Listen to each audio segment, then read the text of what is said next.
Maverick News presents The Rick Walker Show. Defrag your mind.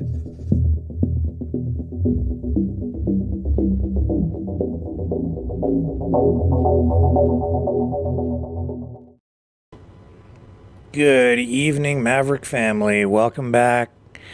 You know where you are. You're watching the Maverick News Channel. Welcome home. Great to have everybody here. We will be talking with Kevin Michelizzi tonight in Crimea, our Maverick News contributor from over there. And we are going to get a different perspective on the Tucker-Carlson Vladimir Putin interview. Kevin has been speaking to people over there to get a Russian perspective for us. He has been producing some video material. He has been really kind of digging into it, analyzing it, and he'll share his observations and analysis with us tonight in a way that you're just not going to find over here in the West. Totally different perspectives. So we're looking forward to that with Kevin Michelizzi.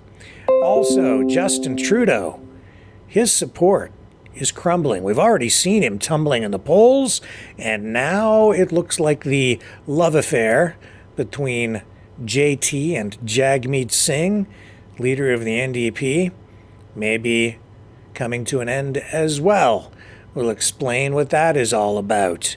We also have, just other news of the day lined up for you, with Trump today calling for an end to foreign handouts, especially foreign handouts to the countries that are going to war, like Ukraine. So that's an interesting development as well. And we'll see what else comes to the surface tonight as we journey down today's top news story lane. I don't know, I just made that up. Not sure that really worked, but you get the idea. We'll have more on the other side of this.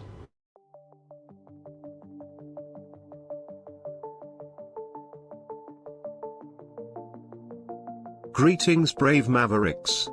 Our quest for truth continues. We go beyond fake news. Together we expose propaganda. Together we pull others out of rabbit holes. We are maverick thinkers. We are all unique individuals, defenders of individual rights and freedoms, credible, trusted, grounded in reality. Maverick News. Defending free speech. Donate at freedomreporters.com. Do it now. Tomorrow may be too late. Maverick News.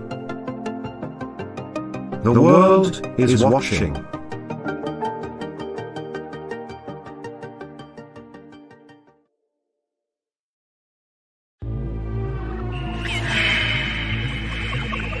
Fighting the Great Reset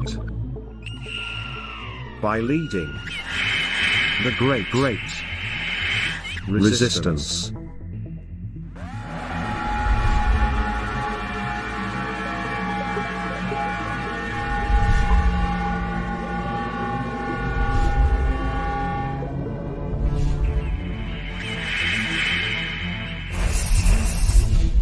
Maverick News. The antivirus programs for your mind.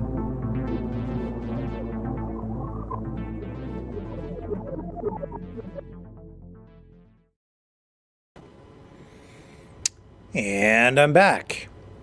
So let's start with this situation with Justin Trudeau. As you know, he has been tumbling in the polls. If there were an election held today, all the major polls are showing that the Conservative Party of Canada under Pierre Poilievre would handily win a majority government in this country. And yet we saw this week a Liberal MP stand up in the House of Commons and say Canadians don't want an election right now. And then we see reaction online from Canadians spilling their guts and, and exposing their hearts and expressing their displeasure with Justin Trudeau, and the Liberals responding online to polling, independent polling, just random polling, showing that overwhelmingly they do want an election. Now, that is not necessarily scientific because the methodology is not entirely flawless when you're conducting an online, say, Twitter poll, but because people get emotional and you get a skewed response that way. Nevertheless, when you're getting, 95 to 97% of people responding online saying they definitely want an election, every indication that the Liberals are kind of fibbing when they say that people don't want an election. Clearly they do, and we're going to get into what's happening with this alliance between the NDP and the Liberals, with the NDP propping up JT, but that may be coming to an end. But just to kind of set the stage for that, I mean, this is a political lobby group, okay, and I think they kind of, it's sort of self-explanatory what it is, but people, I think, view this as almost like a journalistic endeavor, but it is not. It is a political action group, Canada Proud, and they are definitely conservative in orientation. People do donate money to them. But here they are posting on Twitter saying over 5,000 sent already. Go to electionnow.ca to tell an NDP MP it's time for an election now.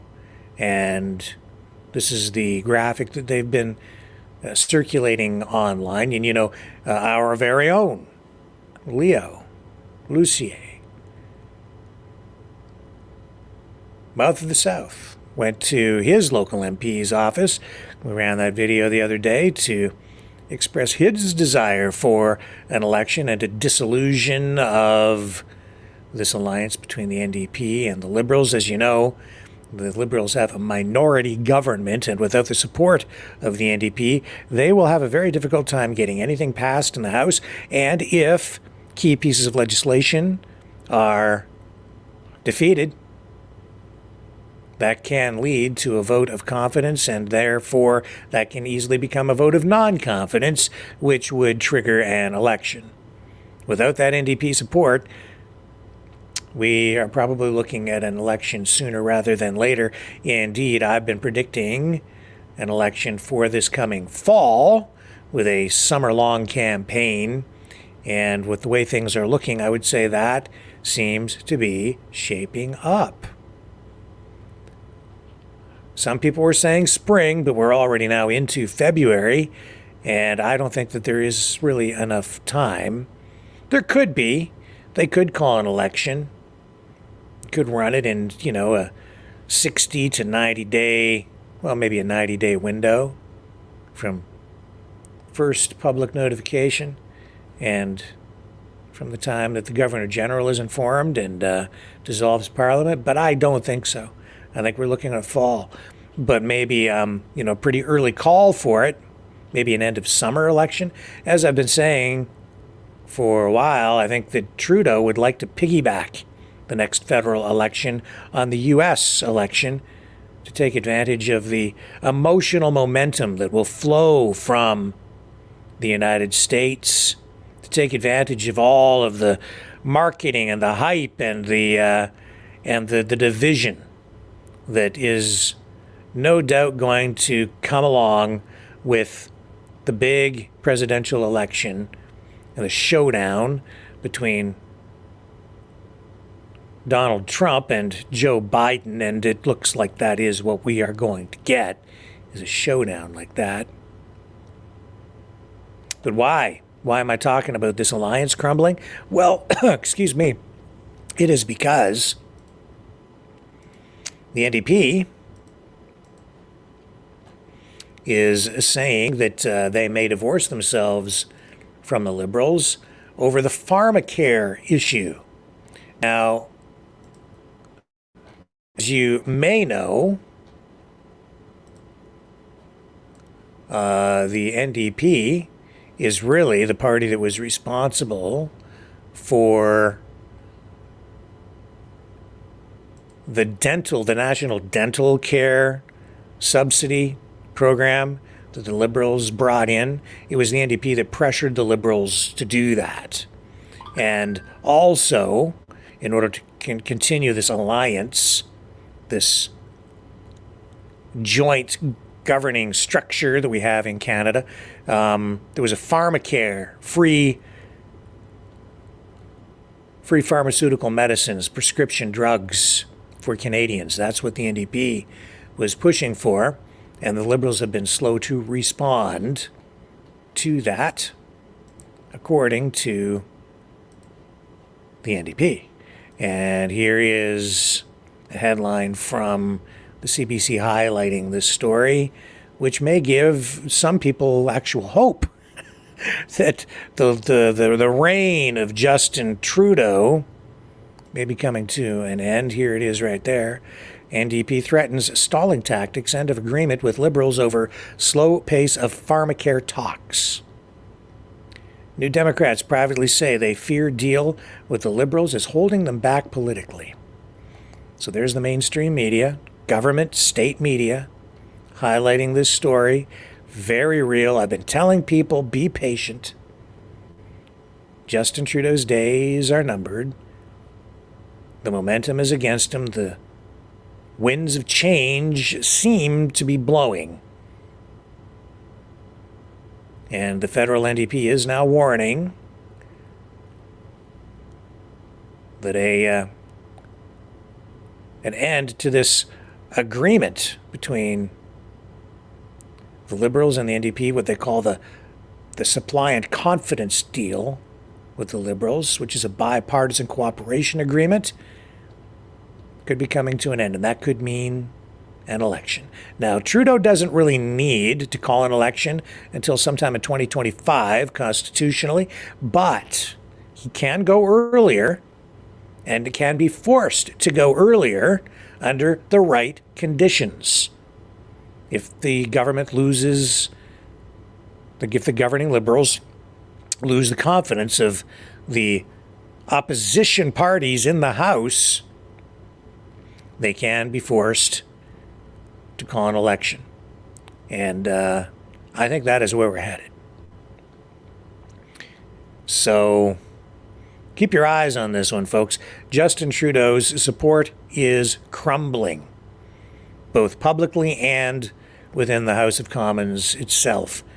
Now, I don't really know why the NDP would want to force an election right now, but clearly they seem to be getting ready. They must be sensing something. They must be, maybe Leo was really onto something. Maybe it's because, as Leo was going to the office of his local MP, it might be that the NDP is sensing that Justin Trudeau is well past his best before date. And if that is the case, then they don't want to be seen to be the party that continues to support a failing government that is on the way out, right?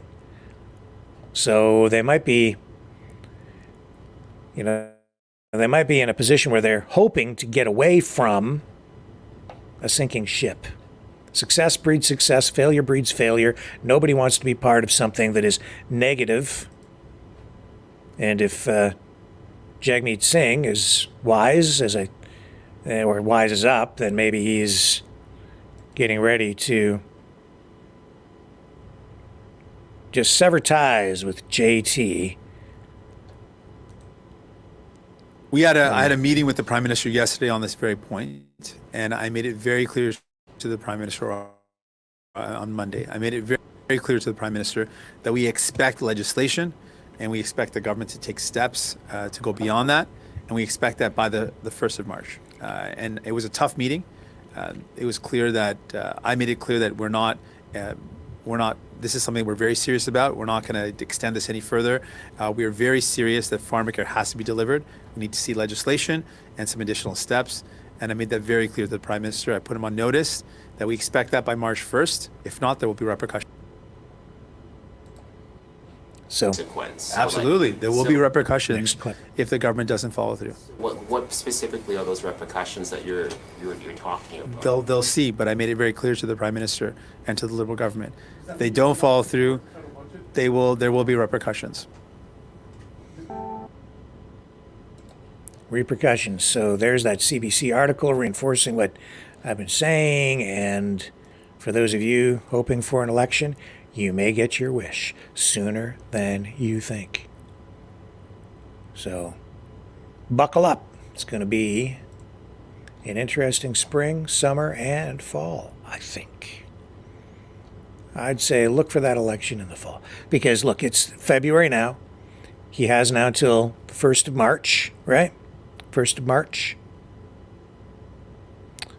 And then after that, then you have to go through a period of time there where the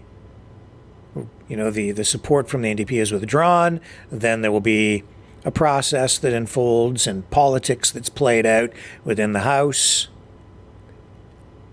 following which there will be an event that will be triggered that will push the government into calling an election by going to the Governor General and asking that Parliament be dissolved so that people can go to the polls. So that probably would all take place through March, heading into April. Now you're into spring already. So maybe you get a late spring election heading into the summer. But generally speaking, governments don't like to run elections, like actually have people go to the polls in the summer, because people go away on vacations and they're distracted. They generally, historically, like to wait until after a summer period and then have the election sometime in the fall. And that would get us into probably September, maybe October, when people actually go to the polls with a lot of campaigning, probably an extended campaign over the summer period, head into the fall. People actually go to the polls ahead of the U.S. presidential election,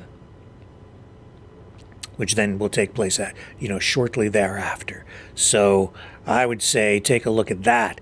And if I'm right, I think you'll see that, because, as I say, then Trudeau can piggyback on all of those issues, immigration, the whole. He'll pin or try to pin the Conservatives and Poilievre to the MAGA movement in the United States, which is, in his mind, something negative, because it will and reinforce the support from his own base, which sees MAGA as some crazy Looney Tune, radical, far-right, Nazi, fascist political movement. So it'll be an automatic wedge issue based solely on political ideology and branding. And he'll try to paint Poilievre with the MAGA brush. He's already tried to do it just the other day, and it kind of came out half backwards when he said that under Poilievre, Poilievre wants to make Canada great again, and that's not what Canadians want. That was a faux pas, if I ever heard one. That'll be used against him in the election in video promotions, I think. So that's the way I think it's going to go down, folks. And I think the writing is on the wall. And talking about that polling that indicates Canadians are more than ready to go to the polls, here's another graphic from that political action group, Canada Proud. It says here, the majority of Canadians want an election before October 2025. Only Jagmeet Singh and the NDP stand in the way. And they've been lobbying The NDP. There's another one. 7 in 10 Canadians want Trudeau out of office, but the NDP wants you to wait until October 2025 to vote him out. Sign our letter to tell the NDP that it's time for an election now. Yeah, when I say October, I mean October 2024 is when I think we're going to the polls. The only thing I think that might prevent that is if Trudeau is looking at the polling information and he sees that he's so far down in the polls in terms of public popularity that he might get scared off. And then what it would take to trigger that election is some sort of a non-confidence vote. So that could be triggered by something like, it just has to be a major piece of legislation that is then deemed to be as well an addition, a vote of confidence. A budget is always a vote of confidence. If any government fails to get a budget passed, then you would generally be into a position where the government could be forced into an election, because that's the House saying that they don't have confidence in the government to pass a budget, which means they don't have confidence in the government to run the country. I've seen that happen. So that's the way the process has to sort of unfold. We shall see. Stay with me. I'll be right back on the other side of this, and we'll dig into more top news of the day.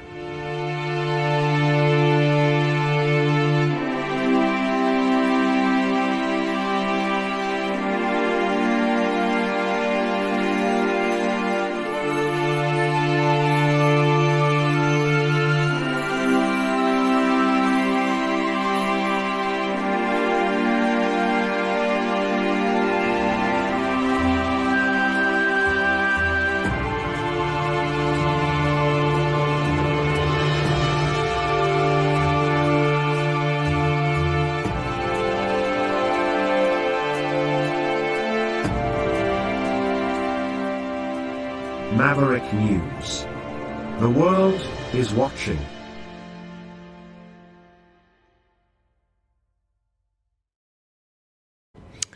So today I'm surfing the net, just checking out news stories. And as you know, I do watch quite a bit. I see a lot of Crimea Assad's videos. She goes out and covers all these protests, and I like her work a lot. She's very consistent. She covers, just so much. She covers a lot of ground, and she was out there again today covering another protest. This one was in Oakville, which is in the sort of the Toronto GTA zone, right? For our American viewers who maybe don't know. But another Free Palestine protest. They're constant at this point, just happening on a constant basis. But something about this one, I'm not sure exactly what it is. This particular video with this guy scaling a lamppost to wave a Palestinian flag. Something about it I just found disturbing. I'm going to run it for you. Again, this is a Kareem Assad video. You should check out her work. She has a real knack for, capturing just the right moments. She doesn't really editorialize verbally, and yet she conveys so much in terms of statement and political commentary, even simply by showing the video. She's actually I don't know if she even realizes this, but I think she's just a very intuitive news videographer and a great live streamer. Just check this out, though. I'm going to run it, and you tell me, What is it about this? Does this bother you? It's something about this bothers me.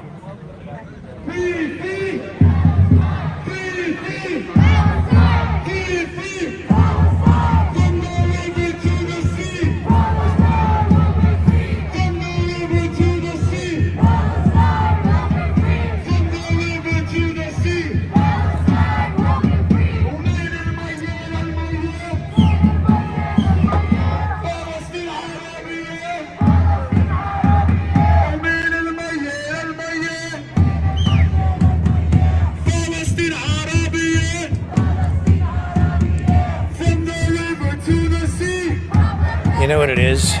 I've got it. There's a Canadian flag on that post.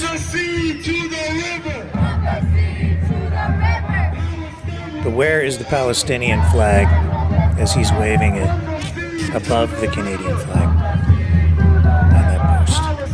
That's what bothers me about it. I don't know if that's intentional or not, but that's what's happening there. I couldn't put my finger on it at first, but that is what's bothering me. The positioning of those two flags. Would you go to another country with a Canadian flag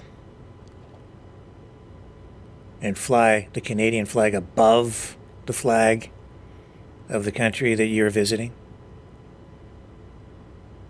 Would you move to another country? Would you move to the United States and then attend a protest in the United States and take your Canadian flag down there and fly it above the American flag? Or would you go to Russia and attend a protest and climb up a pole and fly a Canadian flag above the Russian flag? It bothers me. That is messaging, whether it was intentional or not, that conveys a message to me that I am very, very uncomfortable with. It makes me squirm. Makes me squirm. Don't like that. I'm going to check the chat. What do you guys think? Does that bother anybody in the chat? Anybody commenting on that?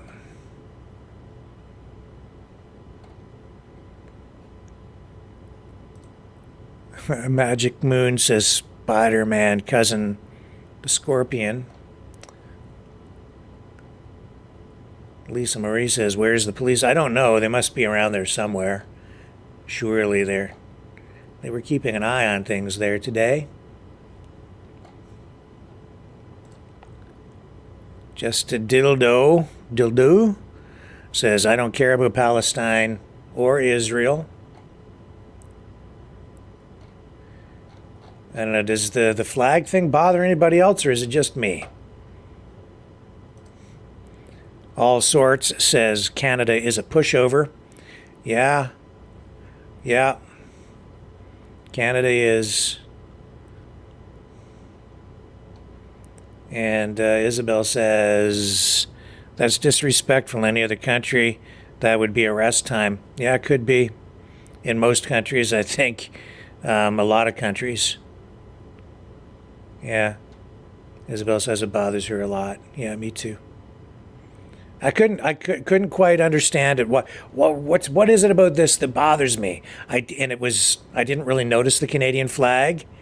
It was just in the background the first time I saw that, but now I understand why it bothered me. I just picked up on it subconsciously, I guess, and now I'm kind of more tuned into it. Let me just check the Rumble chat as well to see what your reaction is over there, guys. Let me just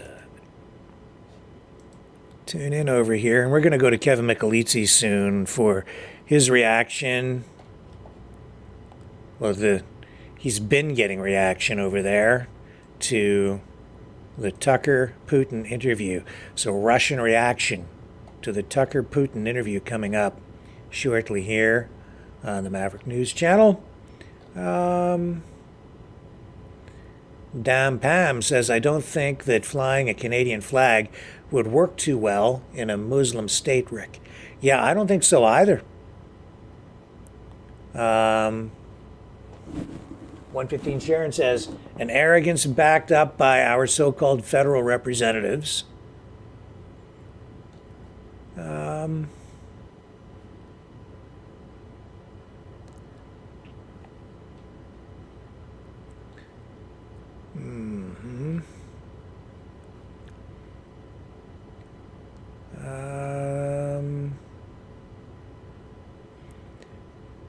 Johnny 069 says, the cause, Rick, do you work for CBC? No. No, I don't work for the CBC, nor do I think they would ever hire me. I'm pretty certain of that. And Dan Pam says, Canada is now a post-nation state, according to the libs. Yes, that is what Justin Trudeau says. And Little Farmer says, no flag should be on the same pole with our Canadian flag, period. Yeah. I mean, there's a protocol for that, right? If you fly a flag on the same pole for any reason, it, I believe, is supposed to be below the Canadian flag. So, and Mouth of the South says over 250 million have watched Tucker. I don't know if that's an accurate number or not. I'm seeing a bunch of different numbers. I heard like whatever it is, it's astronomical, it's huge. More than the Super Bowl the last time I checked in to see what people were saying about it. I don't know what the number is. Could be more than that, could be less. I saw like 175 million, I think was the number I saw earlier today, but I wouldn't be surprised, Leo, if you're right. And it keeps on growing, right? More and more people seeing it. Anyway. And the dude, 77081, says, Canada is not a country anymore. That means its laws don't apply anymore. Time to part, people. Okay. Canada's not a country anymore. Well, I know this much. There are some people who are really trying to tear it apart, who really want to. And the people who want to tear it apart are feeding people messaging just like that. So, if, I hear people saying, we need to save Canada, and the best way to save it is to rip it apart. Okay. There's a lot of neurotic thinking and neurotic behavior out there these days. I was actually laying in bed. I do my clearest thinking when I'm like just laying alone and it's quiet. And I had all these contradictory things running through my head that, these narratives that people have been fed over the past couple of years that are really designed to make people go crazy. And I think I'm going to get into that maybe tomorrow, because as I laid there and I thought about it, it's always bothered me ever since, and as long as I've worked in media. The sensationalism, don't like it. It's always bothered me. I hated working in mainstream media when they would, have me do stories, or when they would do stories about snowstorms, for instance, coming in. It was always the worst of the worst snowstorm ever coming in. And then they would always do these, you would, as I've said before, it's like reporting designed to make people neurotic. It's like, don't drink the water because it has, it's polluted. It can give you cancer. They'll do some story about a study that shows that, and then they'll turn around, and sometimes even in the same publication, same newspaper, or same broadcast, then they'll turn around and say, make sure you drink 8 to 10 glasses of water a day to stay fully hydrated. You don't drink enough water. What are you supposed to do? It drives people crazy. And I'm seeing more and more of that kind of media out there all the time. And it's been taken to such an extreme level that I think it truly is affecting people's mental health now. Even back in the day, even before the internet, I thought the mainstream media, my media colleagues, we are all driving people crazy with this kind of dual messaging reporting. It is crazy stuff, crazy talk. No wonder people are losing their minds. And now it's at a whole new level, isn't it? And when we come back, we'll dig into some more of the crazy news that's out there tonight.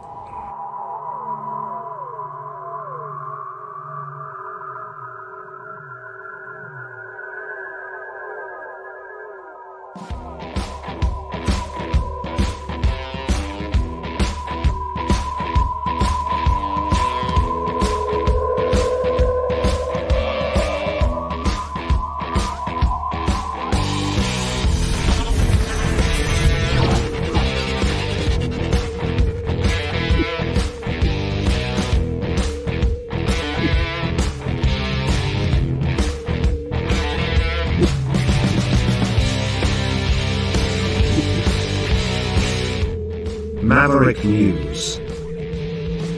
The world is watching.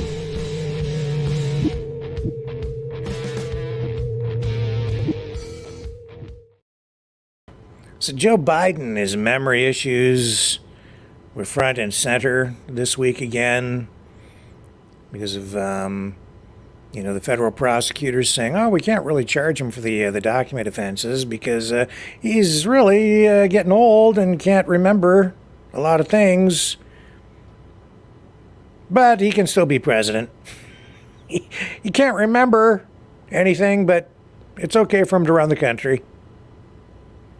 Well, now even Joe Biden is under fire from what would normally have been friendly Democrat media like CNN and MSNBC. But here's the thing, I think it's largely turning out to be a bunch of political bafflegab and misdirection, because if you look at the headlines, they tell you one thing, but then you read into the articles and they kind of tell you something a little bit different.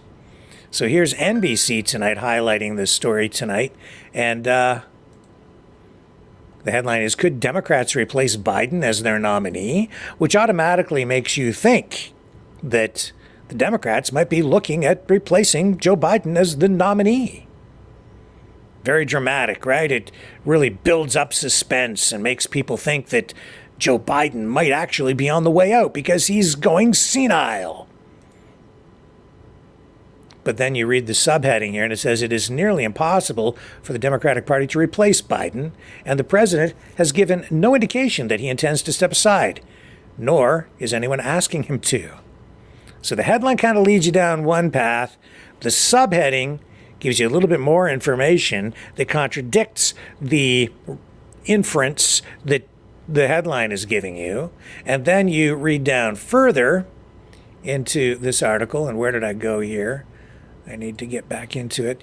You scroll down, and it says, Washington is abuzz with fresh concerns about President Joe Biden's fitness after a special counsel report released Thursday raised questions about his memory. It goes on. It says, but Democrats have rallied around Biden, and despite the fantasies of some pundits and anxious Democrats, the president is almost certain to be the Democratic Party's nominee as long as he wants. Both parties have moved away from the era when insiders in proverbial smoke-filled rooms could be kingmakers at the national conventions, and Biden has dominated every primary he's competed in thus far.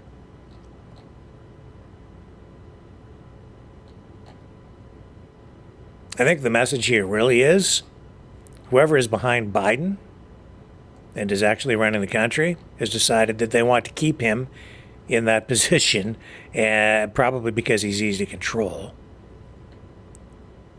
It isn't too aggressive, and so he's likely going to be the guy. I think they're telling you Biden's the guy. It says here, what happens if Biden drops out before the convention? Biden has said he will remain in the race, and there is no indication otherwise. But the only plausible scenario for Democrats to get a new nominee would be for Biden to decide to withdraw. He could do so while serving out the remainder of his term in the White House, as Lyndon Johnson did in 1968. If Biden were to drop out between now and August, it would most likely create a free-for-all at the Democratic National Convention in Chicago in August. If Biden calls it quits before he wins the majority of the Democratic delegates, it likely wouldn't make a difference, it says.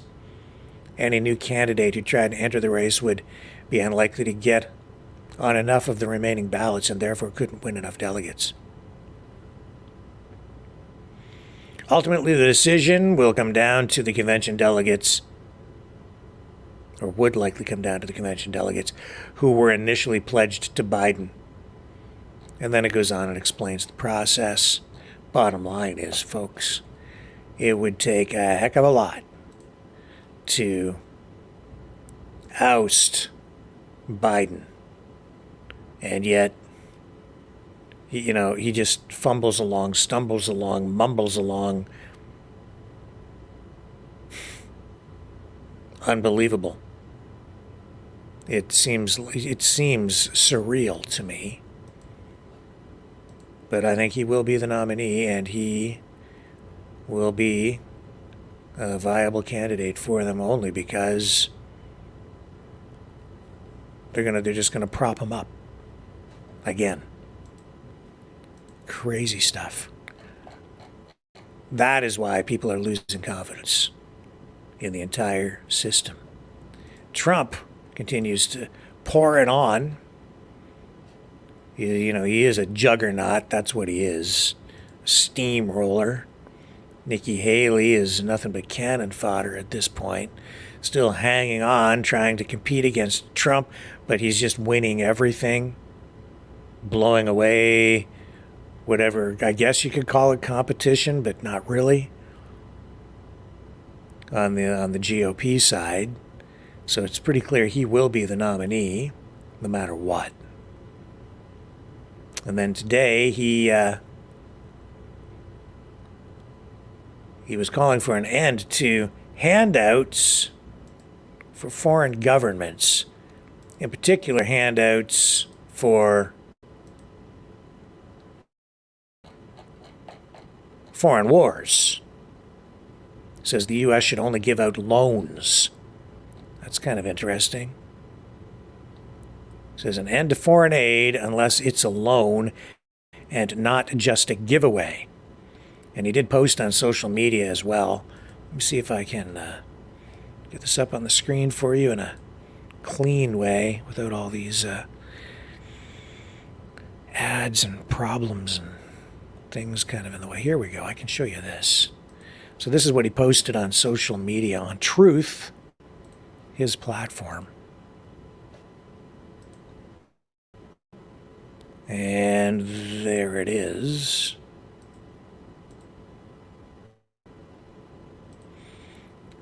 He says right in this post, from this point forward, are you listening, U.S. Senate? No money in the form of foreign aid should be given to any country unless it is done as a loan, not just a giveaway. It can be loaned on extraordinarily good terms, like no interest and an unlimited life, but a loan nevertheless. The deal should be contingent that the U.S. is helping you as a nation, but if the country we are helping ever turns against us or strikes it rich sometime in the future, the loan will be paid off and the money returned to the United States. We should never give money anymore without the hope of a payback or without strings attached. The United States of America should be stupid no longer. That's what he said in that post. And he backed it up during this speech, which I have queued for you. At least I did. Where'd you go, Donald?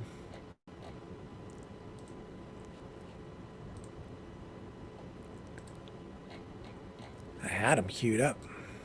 There he is, right there. So let's get this clip of Trump up for you. He's just on a constant campaign now, and this is going to continue right through until the election. All right, you ready to go to him? Here we go. Donald Trump. Almost $100 billion to a few countries. $100 billion. And I said, and I'm telling you this is breaking news. We have breaking news. I said, why do we do this? If you do, you give them not $100 billion. You give it to them as a loan. It's called a loan. Give them the money. And if they can pay it back, they pay it back. If they can't pay it back, they don't have to pay it back because, you know, they've got some problems. But if they go to another nation, they drop us like a dog, like a female drops a male after a date because he doesn't like her, right? If that happens to our country, then very simply, we call the loan and we say we want our money because we give money and then they go to another side. As an example, let's say we give all this money. We were already into Ukraine for over $200 billion. And they could make a deal with Russia in the next 3 weeks, and all of a sudden they don't want to deal with us anymore. We've given hundreds of billions of dollars. And why are we at over $200 billion? And the European nations are, if you add them up, it's a very similar sized economy. They're at $25 billion. So we're at 200 plus, and it affects them much more. We have a thing called an ocean between us, right? It affects them much more. But we're at 200, they're at 250. I did the same thing with NATO. I got them to pay up. NATO was busted until I came along. I said, everybody's going to pay. They said, well, if we don't pay, are you still going to protect us? I said, absolutely not. They couldn't believe the answer.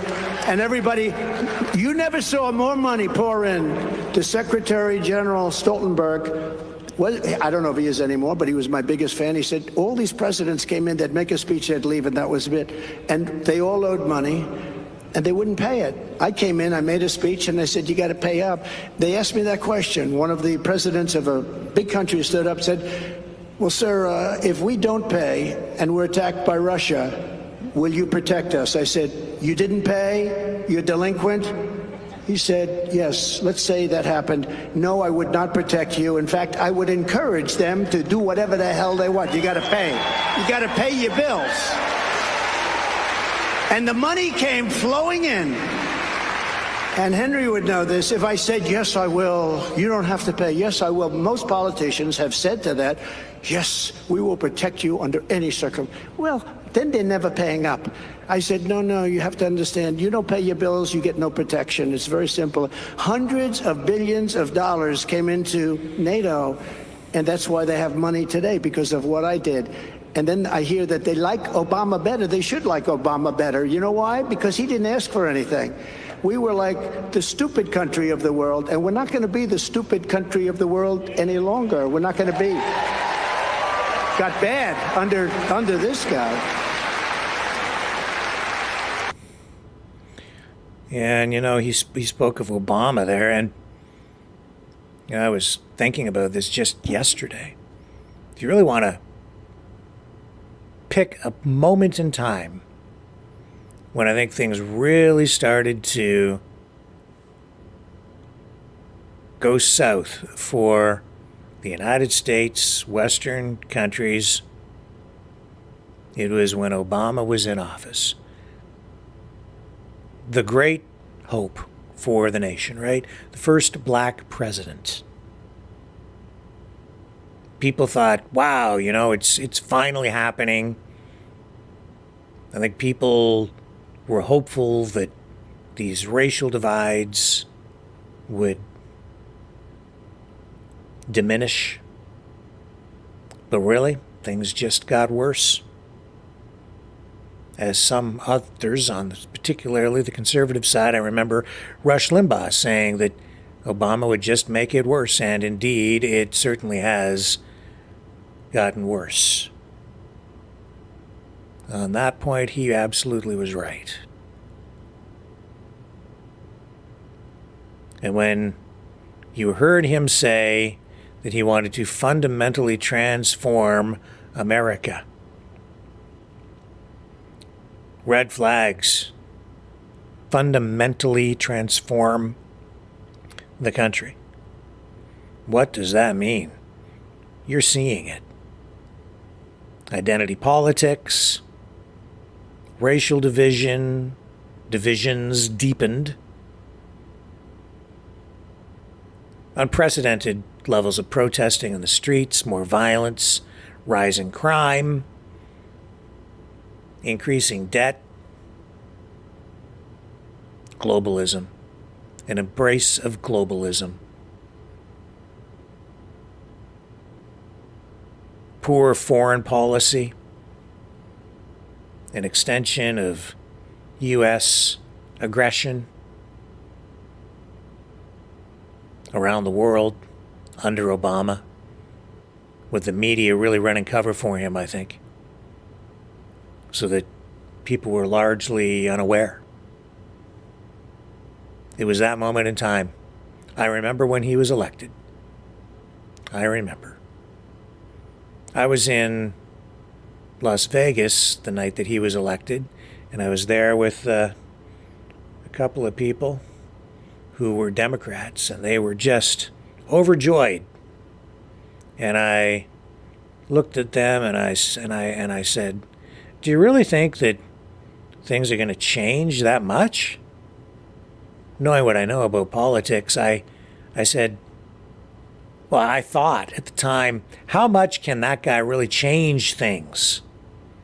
I expected, just a continuation of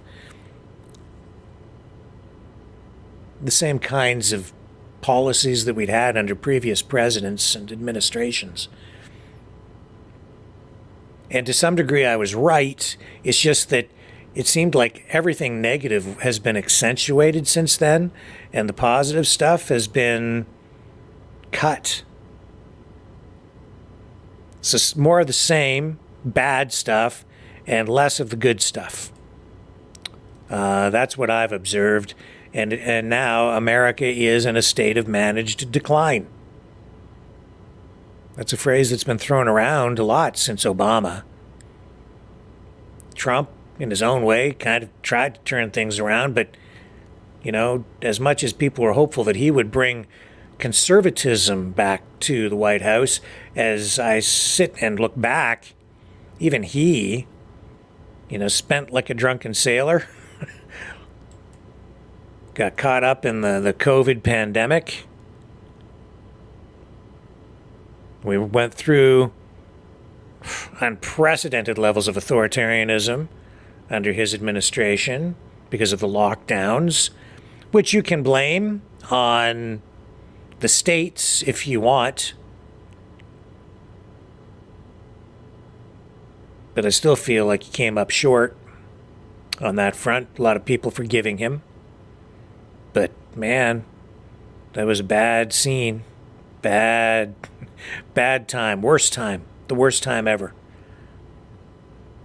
Makes me wonder, what are we going to get if we get more of Trump? And what are we going to get if we get more Biden? I sure know I don't want the Biden stuff. Maybe I can forgive Trump for a lot of what he had to go through with us as a society. It comes down to a question of, for him, was he part of it? Or was he just caught flat-footed like the rest of us? Was he part of whatever global plan or action or response, however you want to view it? Was he in on it? Or was he just trying to cope and deal with it as he went along? I would say, I think he got caught flat-footed. I don't think they trusted him enough to bring him in on the plan. Has he gained enough wisdom from his first term in office to guide us through and restore the nation? Or is it all false hope? Is he the real deal or not? Even now. A term in office, a defeat, an attempted comeback, and I don't know about you, but I'm still sitting here with a big question mark in front of me, wondering who the good guys are and who the bad guys are. What's the best way forward? What does the future hold? Who do you support? I don't know anymore. Things still just don't feel right. They just don't feel right. Stay with me. When we come back, we'll be joined by Kevin Michelizzi over in Crimea, who will be talking about the Tucker Carlson Vladimir Putin interview. Kevin has been over in Crimea talking to people from Russia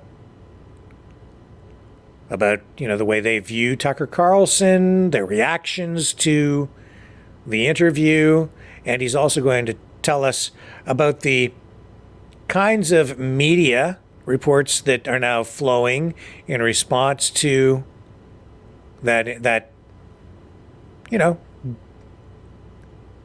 milestone or historic interview, even some people are saying, with Vladimir Putin. So he'll explain what he is seeing over there. He'll fill us in and also talk to us about the kind of propaganda that people in Russia are being subjected to after this interview between this American journalist and the president of Russia.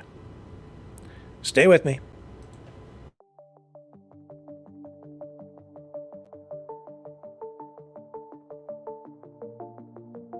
Greetings, brave Mavericks. Our quest for truth continues. We go beyond fake news. Together we expose propaganda. Together we pull others out of rabbit holes. We are maverick thinkers. We are all unique individuals. Defenders of individual rights and freedoms. Credible. Trusted. Grounded in reality. Maverick News. Defending free speech. Donate at freedomreporters.com. Do it now. Tomorrow may be too late. Maverick News. The world is watching.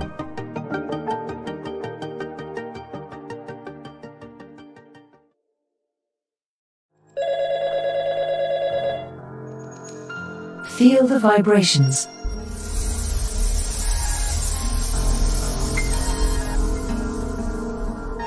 Our quest continues.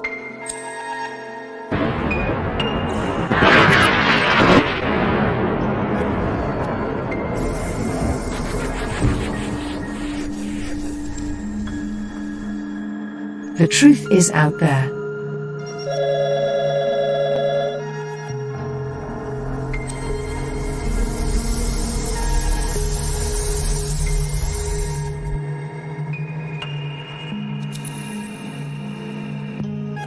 We are Mavericks.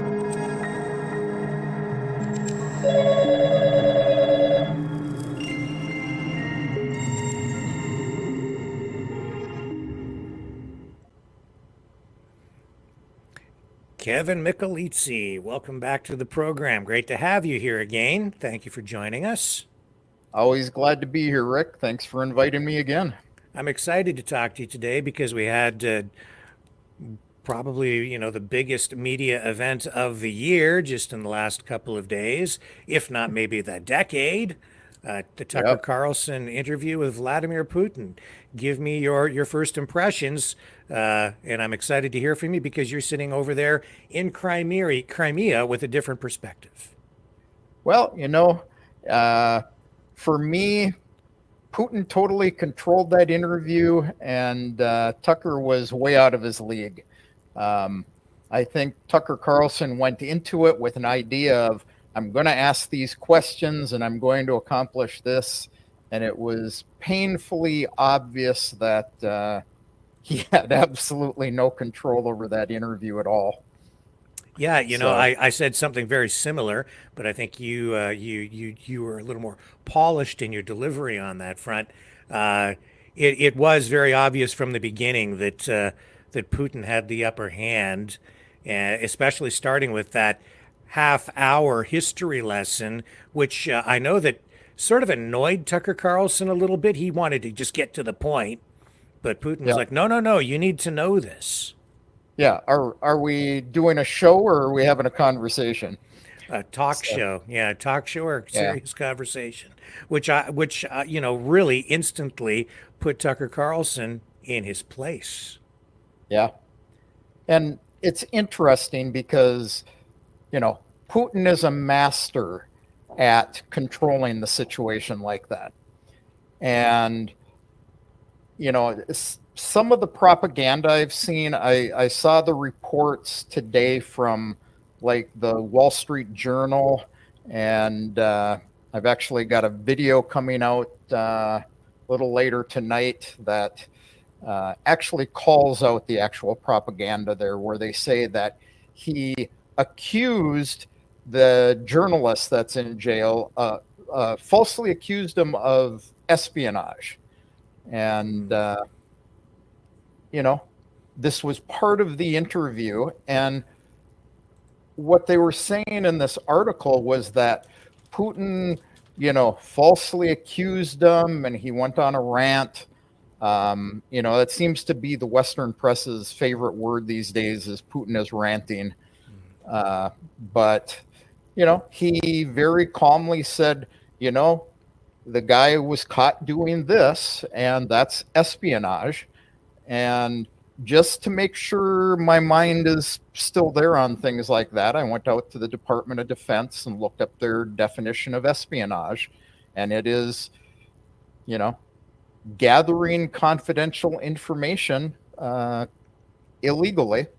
So this journalist, if it had been a Russian journalist, if it had been an American journalist collecting the same kind of information this guy did, he would have gone to prison in the United States. So, the spin on it is amazing. I saw another Western article today. It said Tucker Carlson's connection with Russia has been revealed.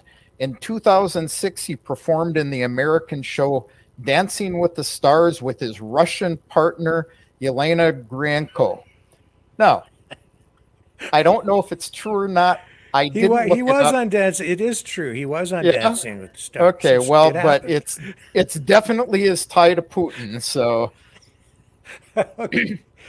he's obviously a Putin puppet. I've forgotten Dance with all a about Russian. that. What more does it take? That's it. If you speak to a Russian, you're an operative. If you dance with one, you're a spy. That's right. Well, no wonder. Right? His dance partner was absolutely compromised him. Right? It's the oldest trick in the book. You use a sexy dance partner to get the Red Sparrow states, technique. He had to get state secrets on national television. While she was whispering, he was whispering state secrets into her ear. Yeah, that's hilarious. I'd totally forgotten about that. Yeah. Oh, but yeah, the whole rant thing, it's like, well, you went on a rant about the history, and they said Tucker Carlson was annoyed, and that's where they stop. Well, Carlson was annoyed at first, but at the end of the interview, he did his after video, and he says, I was annoyed. I didn't want to go into the history, but he says, when he finished it, I understood. He was laying the groundwork for the question I asked him. So, and, Putin certainly is not a ranter. Yeah, he spelled out his reasons. He gave a very reasoned and reasoned response with evidence and documentation. So, the thing that Yeah. struck me about it is it was clear Putin knew that question was coming, and he came prepared, not Yeah. just with a verbal explanation, but documents to back up what he was saying. So very thorough. Yeah. And that wasn't Tucker's a rant. nighttime toilet reading. That was, yes, yeah, that was not a rant. That was a learned history lesson for someone who was Yeah. otherwise ignorant, who needed to know. Well, reality is a lot of Westerners would fall asleep during that first 30 minutes. I don't think that was his point. I think it was really trying to educate people about, Russian history, the Russian Empire's history. And, like I say, I've got a video coming out here in just a little bit that, the gentleman is a former Ukrainian Soviet citizen.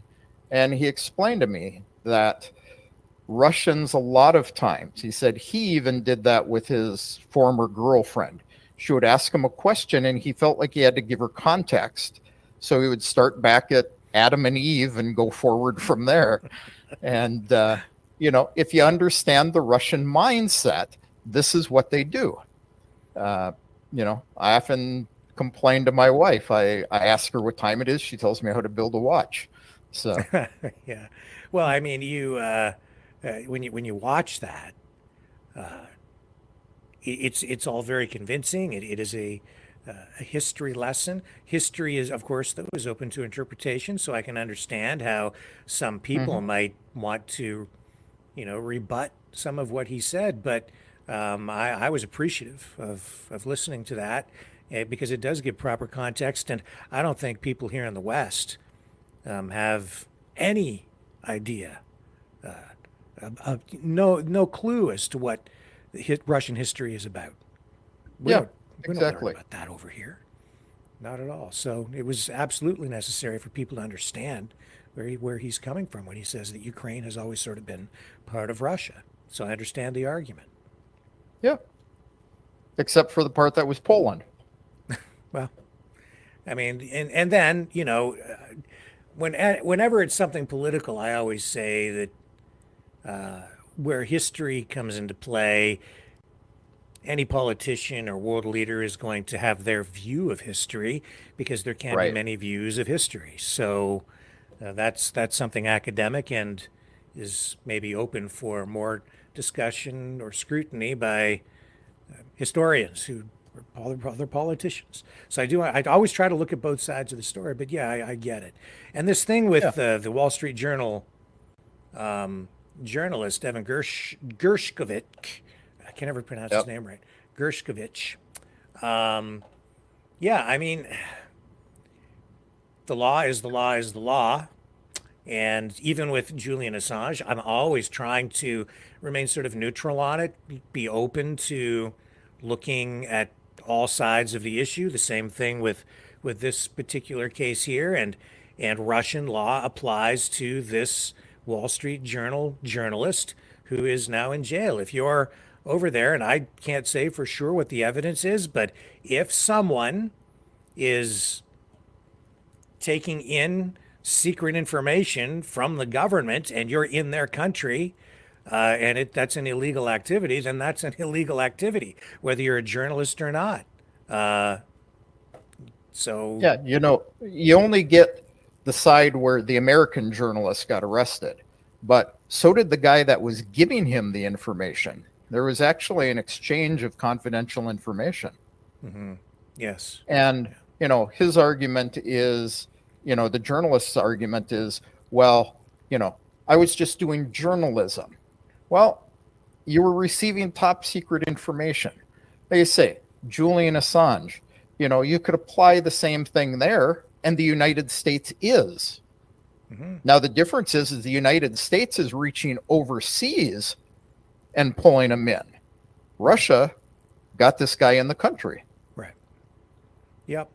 And then I guess you start to look at, the new rules-based international order and who, jurisdiction and sovereignty and all of these questions come into play, and how much reach does the United States are they allowed to have around the world? So I mean, those are some of the other issues here. But not that I want to get into the Assange thing. I'm just saying I'm always trying to sort of remain neutral as a journalist and remain open to all sides of an argument. But even in this case, as Putin is laying out his case, yeah, the guy's in Russia. He's it's not. There's no special immunity for a journalist Right. when it comes to, taking in Well, or getting secret government documents. Yeah. And the other thing people need to understand is that the United States applies the US law to everybody in the world. But the US law is not Russian law. It's not, it's not German law. It's not Chinese law. And they do vary. It's From country to country to country, yeah. the basketball player, the oils, the THC oils or whatever she had. Right. Perfectly legal in the United States. Yeah. Here, it's a 10-year prison sentence. Yeah, what was her name? I don't follow women's basketball. I don't Grimes. remember. No, that's no. I can't remember her name. I just don't follow women's basketball. Yeah, I don't either. I'll get her name here. Brittany Griner. Brittany Grimes, yeah. Brittany Griner. Yeah, Grimes is Griner. Elon Musk's love interest. Oh, man. The names. It's just it's so crazy. The other thing that really put Tucker back on his heels, I think, is when Putin made reference to Tucker's desire at one point to work for the CIA. I had no idea. What was your reaction to that? It doesn't surprise me. And it just shows that Putin is prepared for any situation he goes into.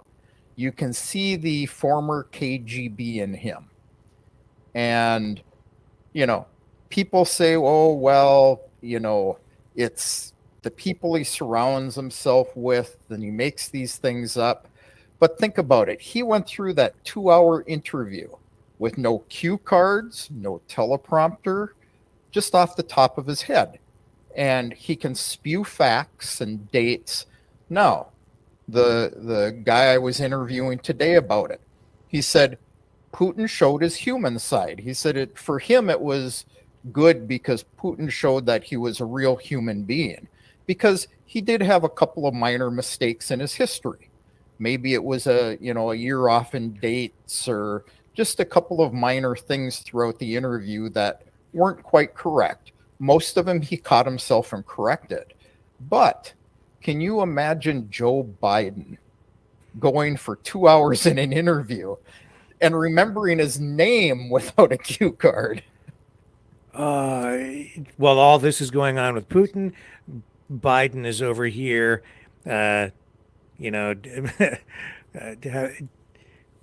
suffering under a barrage of media scrutiny because of his memory issues.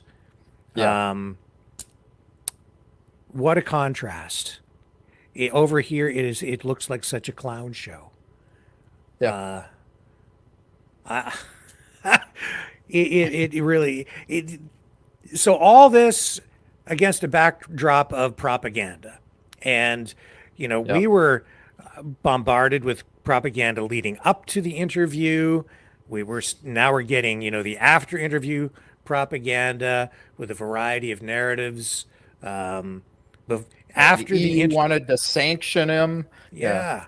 I don't know that any of that has actually happened, but I guess it remains to be seen. But I'm interested to find out what kind of information or information warfare you've been seeing where you're at, because surely you're receiving, or people in your area in Crimea are being subjected to different kinds of messaging than we're getting here.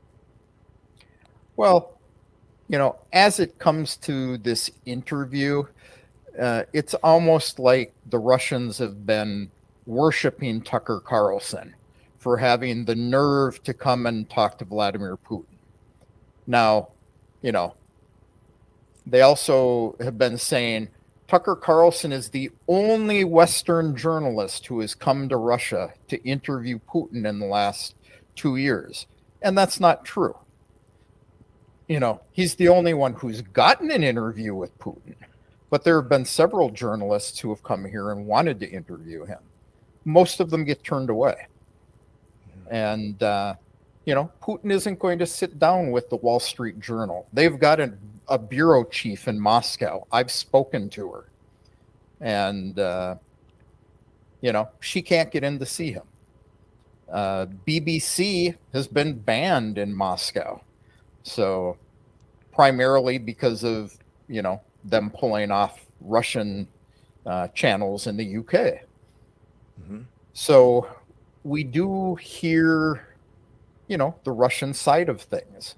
And, you know, most Russians are bright enough to look beyond what the government is telling them and what the state media is telling them and to look beyond that. But then we don't have, you know, Western news censored from us. You know, if you listen to the Russian news, the propaganda we get here is, you know, Joe Biden is an absolute idiot. That's not necessarily propaganda. Well, maybe, but let's be as tactful as Putin. You know, it isn't my position to, you know, diagnose him. So That's right. Oh my. So over in your area, you're still getting sort of unfiltered Western media, and you can still watch all of that? oh, absolutely. That's where if you look at my videos that I've been putting out on this, I'm poking fun at the Western media. I have access to all of it. Okay. And after the interview, a lot like social media, I think, is really where you're getting, you know, a lot of propaganda Yeah. from a lot of different sources. You know, here, before the interview actually dropped, there was a transcript that came out the night before. And Yeah. it was a I saw that on your transcript show. of, Yeah. and I'm like, how, first of all, it made no sense to me. Why would Tucker allow it to be released unless Putin would release it? But he has no real reason to do that. No. So that didn't make sense. Why would it even be out there? Then I read it, and it just seemed like it was just full of cliches. It was telling a story that I knew some people wanted to hear, and but it didn't make sense to me. Didn't sound like what Vladimir Putin would say. I knew the interview was 2 hours long. The transcript was only 2 pages, so there was no way that that was the entire transcript. Right. Then I went searching, and I found that the Kremlin had actually responded to questions about it from at least one other media outlet, and had issued a statement as a response, and they said that it was fake. So I was like, this is fake. Yeah. 100% fake. And in the end now, if you go and you compare it, it's totally different. It's totally different. Yeah. Yeah. Yeah. So, You know, it was good guesses as to what Putin would say, but they weren't answers that he would give. right. It's exactly right. So Yeah. this is not accurate. No way. Can't Yeah. be. And then He's- the interview. Sorry, go ahead. Oh, I was going to say he's too smooth. Oh yes, yes, yeah. And he's too diplomatic, right? He's Yeah. not. Some of the language it's just too blunt for him. So there was just no way that that was authentic. So I alerted people because, you know, I think that I don't think anybody should be out there putting words into Vladimir Putin's mouth. I think it can actually be dangerous, especially given the current political situation that we're facing and the possibility of war escalating. So then this interview drops, and then what have you been seeing online since then, in terms of propaganda or responses or information? You put out a video yesterday, I think, that laid out some of what you've been seeing. Yeah, I did yesterday and again today. So, some of the things I've seen that I haven't put in videos yet is I see a lot of news that, oh, the questions were curated. Putin had them in advance. It was one of the requirements that Tucker gave them to him. No, it very well could be, but the man still answered any questions off the top of my head. He's the president of the largest territory on the earth. And, it isn't like Tucker Carlson shows up, gives him a list of questions, and, and a day later they sit down and, Putin's memorized all this stuff because he had nothing else to do. We see on a daily basis, Putin has talked to this world leader, he's attended this summit, he's done this. I don't know how he does it. So a lot of the social media propaganda is, the questions were known in advance. Tucker was only allowed to ask what he was told he could ask. And that isn't Tucker Carlson either. I think Tucker asks what he wants to ask, but I also think he understands the mindset much better. He says he's never been in Russia, but maybe because of his dance partner, but it's just a different mindset. A lot of these Western journalists come in and Putin will try to answer something and they'll try to drive the conversation and Putin will get in their face about it. And Tucker didn't do that. So he handled it well, but it was like a fifth grader interviewing the university professor. Yes. Social media on the Russian side, there's a lot of, Putin has done our country great good, and the whole world will know that we're right, and, we are not a bad country. And reality is the only people who are going to listen to that are the people who already understand that or believe that. It isn't going to change any minds. It really, the Westerners who are against Russia are going to continue bashing it. So, all you have to do is open up your phone, open up Telegram, and, you're lambasted with propaganda. So you don't think that the interview was strong enough to sway public opinion a little bit one way or the other? No. I'm not so I sure. think the pro-Ukrainian, anti-Russian guys will remain pro-Ukrainian, anti-Russia. I think the pro-Russian, anti-Ukrainian guys will remain pro-Russian. Maybe some people who are on the fence will go out and actually look at things for a change. That's a possibility. I mean, that's what I encourage people to do, is actually look at a story and look at the other side. And this is really where I give Tucker Carlson respect. He said this in his pre-video. Why am I doing this? Because I'm a journalist. So he's doing what other people should have been doing. Quite honestly, he's doing what Western diplomats should be doing, going and talking to the other side. So if nothing else, I hope people will see that there's a benefit to hearing the other side, whether you agree with it or not. Maybe you will learn a little something. Yeah, I agree with that. And so you see this almost as a peace mission? Maybe. Yeah. Knowing Tucker Carlson, I'd see it as a, because he had the contact, is make Tucker Carlson a bunch of money mission. So That's true. That's very true. Why do you think Vladimir Putin decided to speak to Tucker Carlson, but not other journalists who put in the request? I think because Putin knows that Tucker Carlson would not be one of those brash Western journalists who comes in and tries to lambaste him and drive the conversation. Even when I've seen these people come in, the CNN guys in particular, when they interview him, they don't care what he has to say. They have their questions. They want the answer that they want, and if they don't get it, then they're going to beat on Putin about it. Now, Putin still maintains his calm. He still will stop them and say, let me answer the question you asked, much like he did with Tucker. But I think he knew that with the way Tucker Carlson has been with his, quite honestly, pro-Russian stance on things. He says he's neutral and he wants people to make up their own minds, but historically he's been pro-Russian.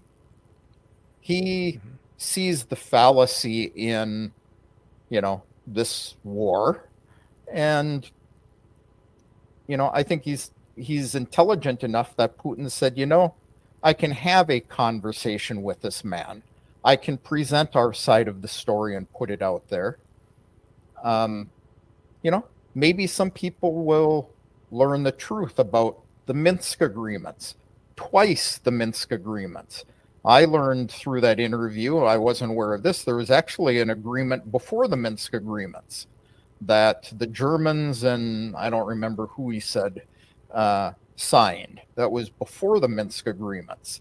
And they didn't keep that either. So, my biggest fear in this interview is that a lot of the Westerners are going to look at it and say Putin was lying. Because that's what they've been told over and over and over. I'm even seeing that propaganda in the Western press right now, is Putin lied about this, he lied about that. He lied about being a Christian man. He's going out and killing people, and no Christian man would do that. Well, they're kind of taking what Tucker asked him and what he answered, and they're twisting it a little bit. Nothing they're saying is false, but this is propaganda. It isn't always a falsehood. It's just kind of twisting it a little bit so that, it means something different than what was said. No, yeah. Putin is a Christian man. Russia's a primarily Christian nation, has been for a long time. But Putin was very clear to point out Buddhists, Muslims, Islamists, they all live here and they live in peace together. They respect each other. But this is a predominantly Orthodox Christian nation. Putin goes to church. He isn't let me go on Christmas and I'll wave at the news reporters and say, see what a godly man I am. He goes to church. He celebrates the holidays with his people, not just a church, like in the US, the presidents go to a particular church. He goes to whatever church in the area he happens to be. He'll actually travel to go to another one for a religious holiday. So he does believe in this, but on the other hand, a leader of a country has to do what a leader of a country thinks he has to do. How do people over there view Tucker Carlson? Oh, they think he is an absolute godsend. What would they have done without sending Tucker Carlson to bring Putin's message to the world? And again, it's kind of a skewed viewpoint, but, this is what people think of it. Pretty interesting stuff. Where do you think things go from here, Kevin? Is this going to die down? I did see a report, and I don't know if it's true, that Tucker Carlson followed up his interview with Vladimir Putin by interviewing Edward Snowden. Had you heard that, or is there any confirmation of that out there that you've seen? I haven't heard that. I've seen rumors of it, Yeah. but I do know that Tucker Carlson left Moscow the next day. Okay, so I don't know that that can even be possible. So that in itself could be a bit of a misdirection. It is possible because they actually recorded this interview on the 6th. So 2 Okay. days before it was released. All right. Yeah, I think over here, the public's attitude toward the war is shifting. It has been for a while. There's less and less support for the war, and more and more pressure coming online to discontinue the funding and the supply of arms to Ukraine. Um, and then you're seeing the Republicans over here putting pressure on the Democrats through this issue And indirectly by tying it to the border issue on the U.S. Mexico border, saying, if the Democrats don't, lock down that border, we're not going to support any more funding for Ukraine. It's yeah, very interesting how this is playing out, and then that all is tied to this idea that the United States might, be plunged into some sort of a civil war. And you see Marjorie Taylor Greene saying that what's needed is a national divorce. It's amazing how this whole thing with Tucker Carlson and the war in Ukraine has now provided such blowback into the United States that there are even people, and I don't know how close we really are to the country breaking up. I think we're still a long way off from that. But I just do even too. having that Yeah. narrative out there, I'm like amazed that people are, even talking that way. And it's all kind of tied to what happened over there with Tucker and Vladimir Putin. Amazing stuff. Yeah. Well, it's interesting to me that you have Republicans that have no intention of giving money to Ukraine, saying they'll give money to Ukraine by tying it to what they know the Democrats aren't going to fund. So they're both refusing to fund one side or the other, and yet both saying, well, if you fund our side, then we'll fund your side. And it's all, again, I have to use the word propaganda just so people get used to the fact that it isn't necessarily, telling lies to people. You have an election coming up in the United States. The Democrats want to win. The Republicans want to win. So they're going to do everything that they can. Now, I think I don't remember, it was my first video or second video that I sent to you. They had some of the politicians talking about, there were, Tucker Carlson was pro-Russian. He went there and interviewed Putin. He's a traitor. And then they say, but we had 8 Republican senators there celebrating the 4th of July in Moscow. And this guy interviewed Putin, and this guy went over there. So Republicans are all puppets of Putin. Now, what I hear in that is Republicans are bad, vote Democratic. We could make the other argument, and it would be equally fair for the Republicans to say, well, the Democrats went to Ukraine. They gave them money. They gave them weapons. They're all bad. Vote Republican. And this is what I'm hearing on all this. For me, it's just a conditioning people for this upcoming election in the United States. I think it is nothing more than that. What did you make of the references to Canada in this interview? And again, talking about the Ukrainian SS guy? officer Yaroslav Hunka appearing in Parliament, and what Vladimir Putin had to say about that. What did you make of that? I think it was his, poke at Canada in, gee, you're a harbor for Nazis too.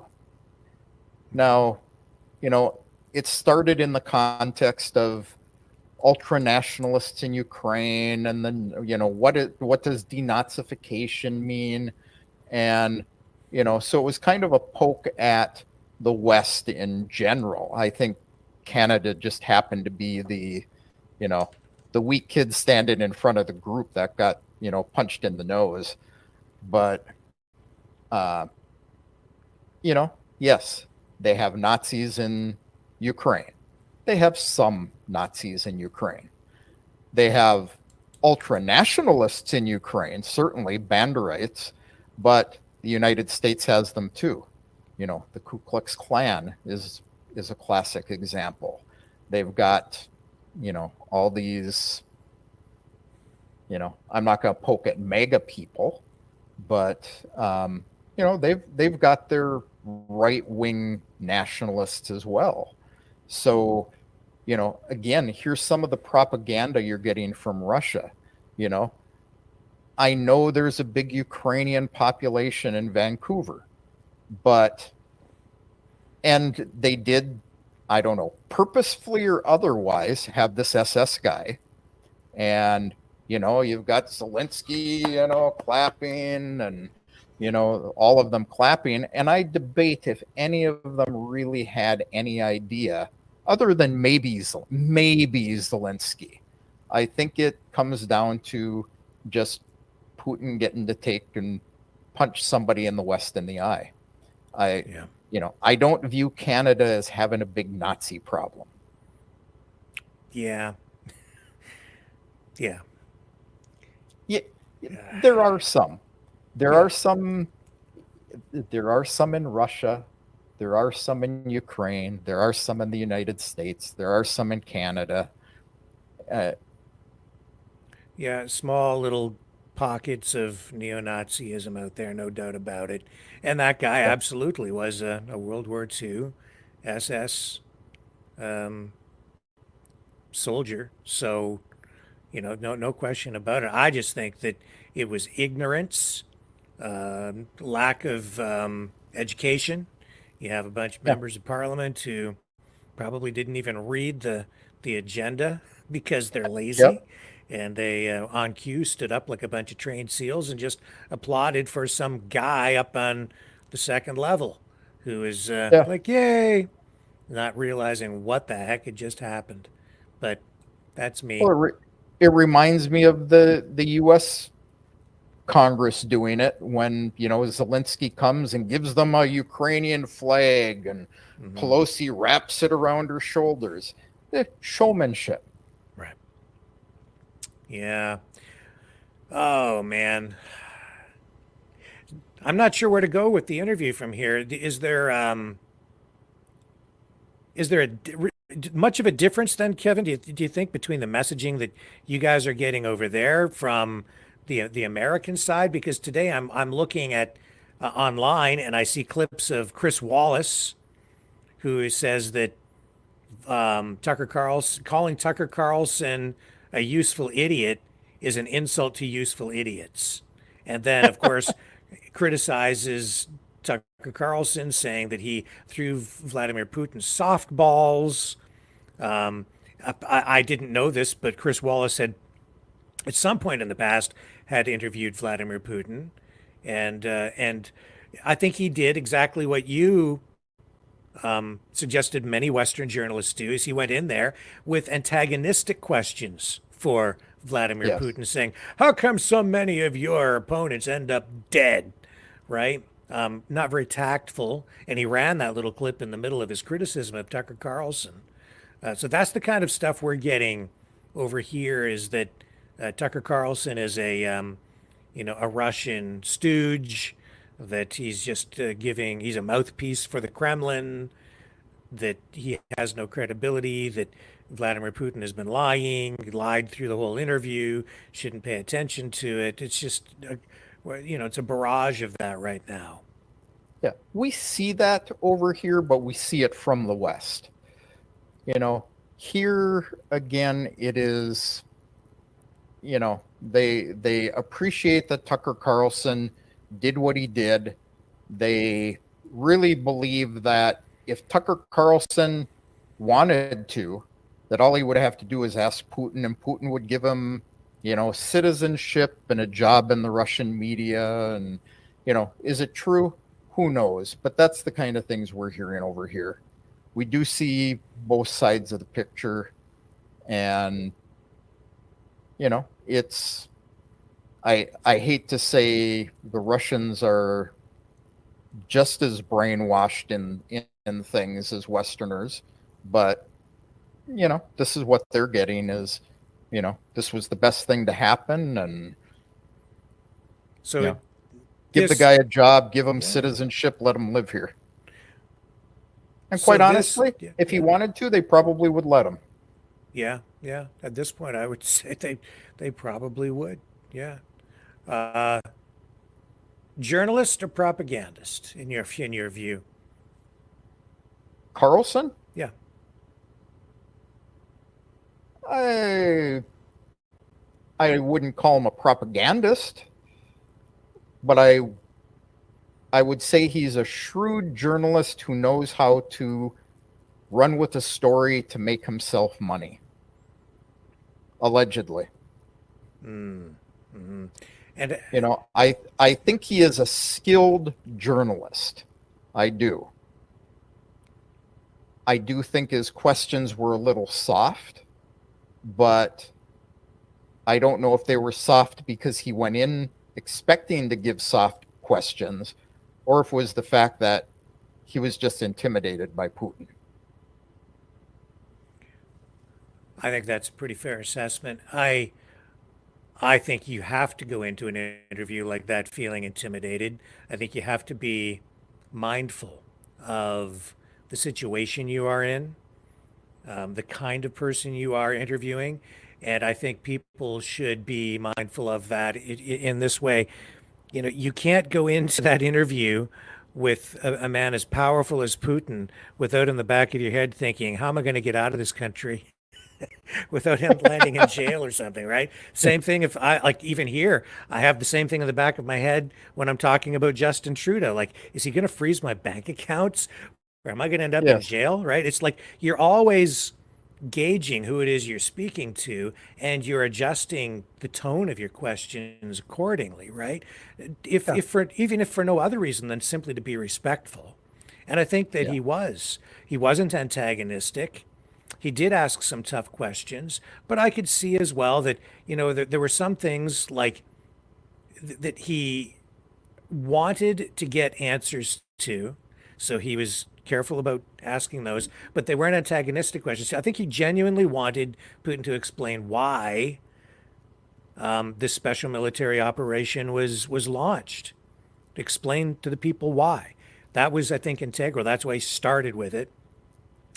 But then other questions, instead of doing the Chris Wallace, why do so many of your opponents end up dead? And he could have done that even with maybe a reference to the Prigozhin plane crash, right? Yeah. But didn't do that. He asked more from a philosophical point of view. How do you, as a world leader, reconcile being a Christian or religious man and killing all these people? Yeah, killing people, which is what any world leader is always faced with, right? If you have to go to war or defend your country in some way, you sometimes have to give the order to kill people. And that is something that I've thought of, I don't know if I'd want the job because of that reason.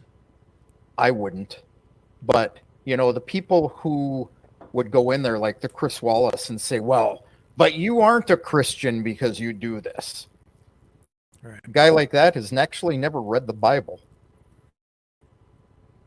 When that question came up and they were discussing it, I was really surprised that Putin didn't point out that there's been holy wars for an awful long time, and the Christians tend to be the worst at killing people.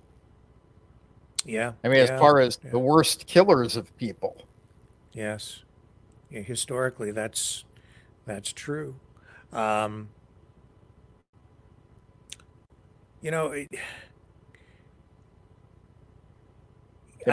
think sometimes of world leaders as like gangsters in that respect, and so it's when you have that much power, I think that it is it's very tempting to abuse it. Its power can be very corrupting, and I think that I did watch just before we came online. Tucker Carlson's video that he posted post Putin interview, giving Yeah. his own reaction to it. And, he talked about how the West, and it is true, that they wanted the United States has been trying to destabilize Russia and even maybe Yes. break it up, right? And he's like, "Are you crazy?" And I think I agree with him that you do not want a destabilized Russia. You don't want a weak leader presiding over a country that has, if not the largest, maybe the second largest nuclear stockpile in the world. You want to divide that up It's a bunch of among a weirdos bunch that, of, yeah, yeah, no. yeah, I agree. Because any one of them or many of them would be willing to say, okay, I'm going to push the button. Yeah. Yeah. So, You know, the one thing that I have to say Tucker Carlson had a big set of brass cojones on is asking for the release of that journalist. I can't imagine he really had expectations that Putin would say, "Oh, well, Tucker, buddy, old pal, you asked me, so yeah, here you go. Go pick him up, take him home with you." I can't believe that Tucker Carlson really believed that would happen. But I have seen, even in the Russian media now, all these stories coming out today that there's a chance that Putin will let him go. I don't think it's going to happen. I don't think it's going to happen unless the United States trades somebody. But I don't know. I can't figure out what Tucker Carlson was expecting to get out of that question. I would think that if nothing else, just to draw attention to it and maybe push a little bit to get some momentum going to Yeah. maybe in the end affect a release of some kind, just to get something going with it, because it has been sort A of year. stagnant. Yeah, it's just been Yeah. it's idle, right? So I Oh, can because understand nobody's that. talking to each other. Right. I think that was tough questions that Carlson gave him. Is why haven't you spoken to Biden? You've got this going on, and yes, the Ukrainians say they won't negotiate. So I understand that you can't negotiate with them, even though you're willing. But why haven't you picked up the phone and called Biden? I think that was a fair question, and I don't know that Putin's response was really reasonable. Speaking of, negotiations, a couple of references in that interview to sitting down at the table to talk peace. So, in that way, I think the interview was very positive, because Yeah. if Joe Biden isn't willing to pick up the phone to call or pick the phone up to answer a call from Putin, and Putin hasn't seen a point in trying to talk to Biden, then or Zelensky, then maybe this interview is first step toward that, and in that way maybe it was he was a peace emissary. Yeah. Do you, And I found his answer about Zelensky and, ending the war to be factual. He did run on a platform of bringing peace to Eastern Ukraine, and then didn't follow through with it. But I think it was, I can't say it was a naive answer, because Putin is anything but naive. But to say, well, yes, he has, nationalists in his government, and they tell him what he can and can't do, but he's the president of the country. He should just do it. And, for a Putin, that's perfectly reasonable. Putin would simply say, you will do this. So I think it was kind of a naive view of Zelensky. Zelensky, yeah, he's Jewish, and, Zelensky, yeah, he's president, but, after the coup in 2014, the the nationalists have run that government. Do you think he And was? Yeah. we often hear that if he was to say, you know what, I'm going to sit down and I'm going to negotiate, or even if he was going to sign that peace accord in Turkey, that they would just eliminate him. He wouldn't wake up the next morning. As they say in Russia and Ukraine, he would commit suicide with 2 bullets to the back of his head. Right. Do you think Putin was trying to send a message? I mean, obviously he's trying to send a message, but when he says, let's come to the table and negotiate peace, what I was getting from it was like, talk peace now. It's time to end this thing. Let's sit down and come to a resolution on this war, but it's going to be on his terms, right? Yes. So, but if you don't, it's going to get a whole lot worse, is the Yeah. unspoken part of this that I was getting from the interview. Yeah. And rumors here, this is kind of what we hear on this end, is that he fully intends to take everything on the east side of the Dnieper River and down around under Odessa, because he feels that's the only way he can prevent Crimea from ever being attacked. Right. And here in the West, the powers that be seem to think that a peace deal has to involve Putin giving up Crimea. And I just can't see that happening at all. So I think the people here are insane. It won't ever happen. Actually, I hear rockets going over us right now. So, Are you being serious? yeah, I'm being serious. Oh my God. It was a launch from us towards Ukraine. So the war continues over there in a very The real war way for you. continues, yeah. Oh my God. We had 10 or 11 drones the other night that were shot down. Yeah, it's a daily thing here. Yeah. Well, Kevin, I'm sorry to hear that.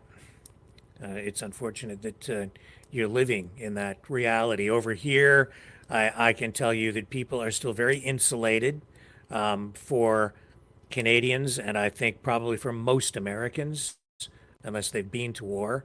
This is like watching a movie, so it's not real for people. Even these discussions are very, I think, to them, academic and maybe a form of, unfortunately, entertainment, because we've just never had to live through it. And I pray that we don't have to endure that. But well, you too can send a check to Ukraine and have your name written on a shell to be fired at Russia. Right. Yeah. Or the opposite way. Yes. Yeah. And hope I hope that things don't destabilize over here. But the way the world is going, and with those rockets flying over your head, all I can say is pray for peace and hope that the call for negotiations and for both sides to come to the table, which Vladimir Putin spoke of in that interview, I hope that does come to fruition. Yeah, I agree. Is there anything else you'd like to add, Kevin? It's been, we're just getting near the top of the hour here, so probably time to wrap up. I'll just throw it over to you for a final thought. Yeah. I anything that I've said about people listening to the other side of the story when it comes to the Putin interview, you have to do the same thing with any of the conflicts going on right now. Israel, Hamas, the Palestinians. Pull the Palestinians out of it, other than the fact that they're a bunch of people who are getting slaughtered. When you look at Hamas and Israel, they're both masters at propaganda. And I'll be taking some pokes at them on my information warfare channel here shortly. So, just look at both sides of the story. Pretend you're a diplomat. Listen to both sides. Look where people agree, where they have their differences, and make your decision on things based on that. Same thing I say every time. That's right. And just tell people again how they can view your work when you're not here. Well, I stole your banners in the studio today, so here's both my channels. I'm actually splitting the information warfare stuff off onto a different channel. So right now I'm streaming that stuff on both channels, but we'll take it primarily to the InfoWars Press channel soon.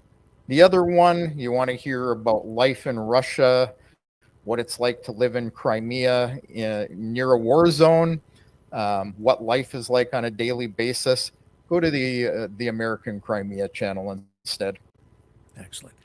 All right, Kevin Michelizzi, thank you. As always, a privilege. Thanks, Rick. It is my privilege to be with you.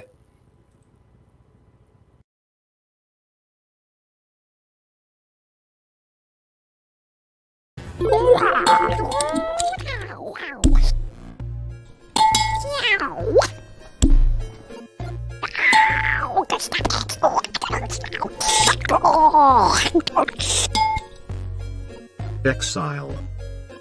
The Knights of Malta. Maverick News. Join us. The world is watching.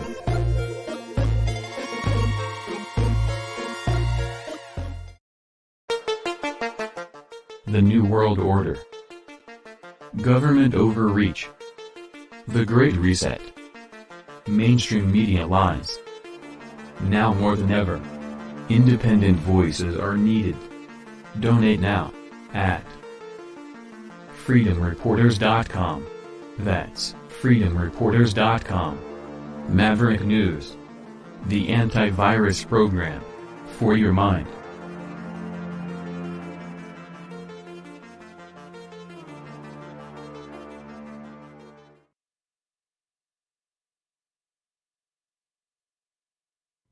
Bring the microphone back up. There we go.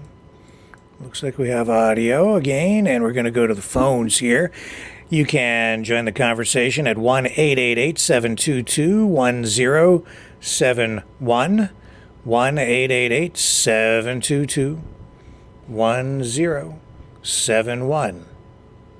You can also support the show by donating at maverickdonations.com.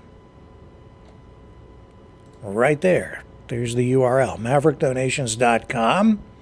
Or you can also support us at freedomreporters.com.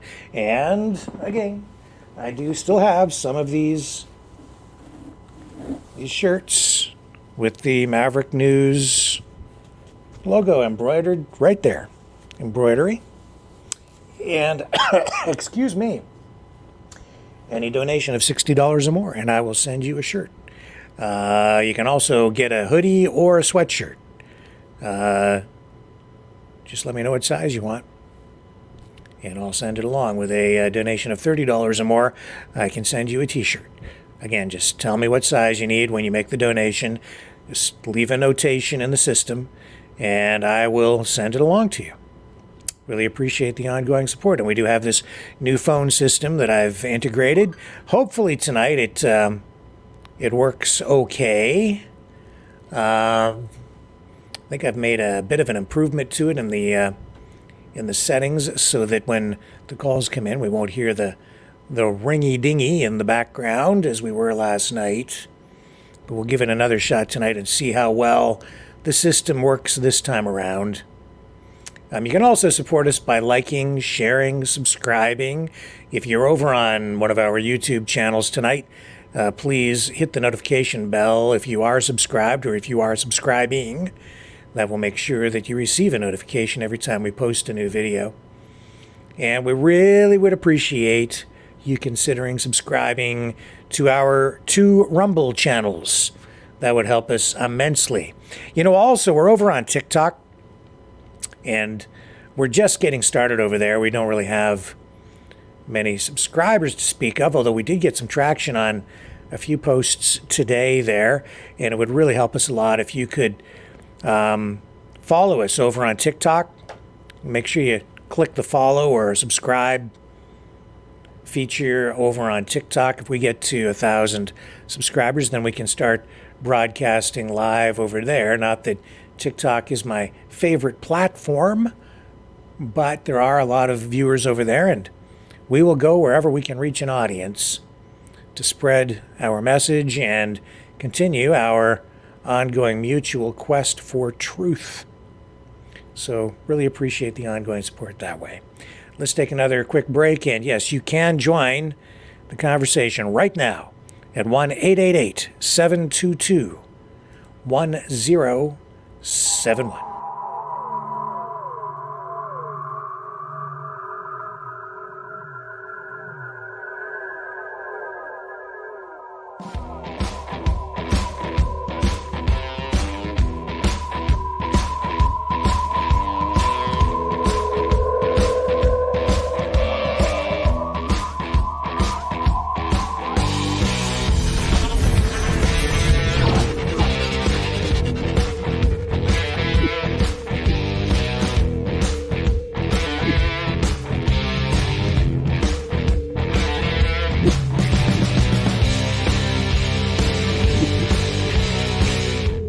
Maverick News. The world is watching.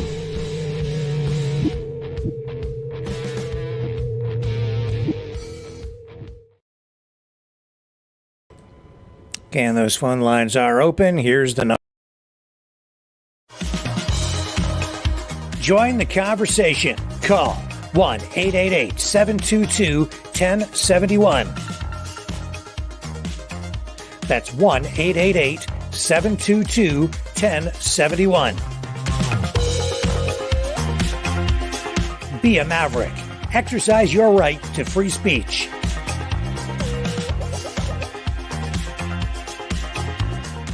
Call 1-888-722-1071. The phone lines are open. Call now at 1-888-722-1071.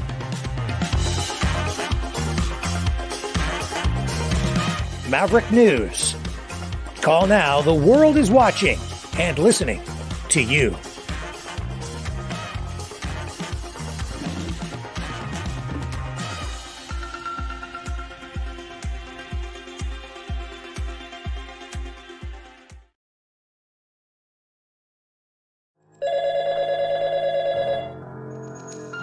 Feel the vibrations.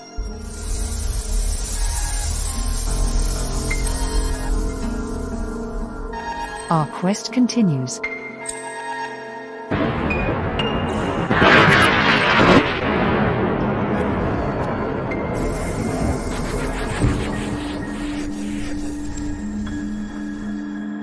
The truth is out there.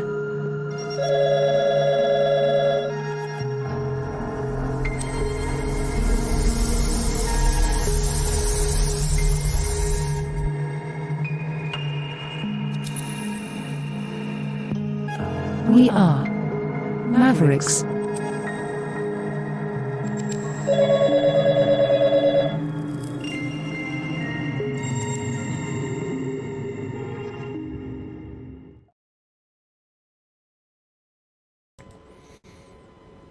All right. So again, you can call 1-888-722-1071. The number is scrolling on the bottom of the screen. That's our new phone number. I know a lot of you had the old phone number kind of programmed into your phones for quick dialing. It may take a little longer to get the phone lines warmed up here tonight. Give you a little bit of time to start jumping into the queue. Just let me check the phone system. It is turned on. And turn that off. Make sure that all the things are queued up properly. Here we go. I think we have our first caller of the night. Let's get this up on the system. Who do we have on the line? Is this John? I hear no beep, beep. Hello? Hello? Beep, beep, beep. What a funny system. You got too many confusing press 0, press 1, press... I thought I'd try it out. I want to see what it said. Yeah, I don't know. What? I don't even know, John, how it works when you call in, to be honest with you. So when you call in on the new system, what is ringing on my... I'm behind. I'm so far behind here, I don't know what's going on. It's clear, though. Okay, well... It's clearer than before, that's for sure. You got a clear system. Good. So you can hear me okay? Oh, yeah. Good. Let me turn this off. Where's the volume on this stupid thing here? I turned all the sound off, so all I got is the Gaza on TV right now. All the destruction going on there. Oh well, you gotta tune some of that stuff out, man, because it rots your brain after a while. It's just so much negativity stuff. And then I just changed. What do you think? They got them all cornered, and 1.5 million people. They got them cornered, and they're gonna blow them up. What do you think about that? That's okay? You okay with that? Eh? You just block it off, right? Just kill them all. Get rid of them all. Something's going to happen, Rick. This is not working out good for Israel, I'm telling you. Something's going to happen. Look at the blood on the streets. Oh, it's disgusting. They found a baby, a little girl's hand in a car that was exploded. Here's the car right here. They found a hand. That's all that was left of her is a hand. Mm-hmm. It makes, makes me cry sometimes. I hate to say it, but sometimes I cry. Of innocent people, just kids and women, and women and kids. I love women and kids.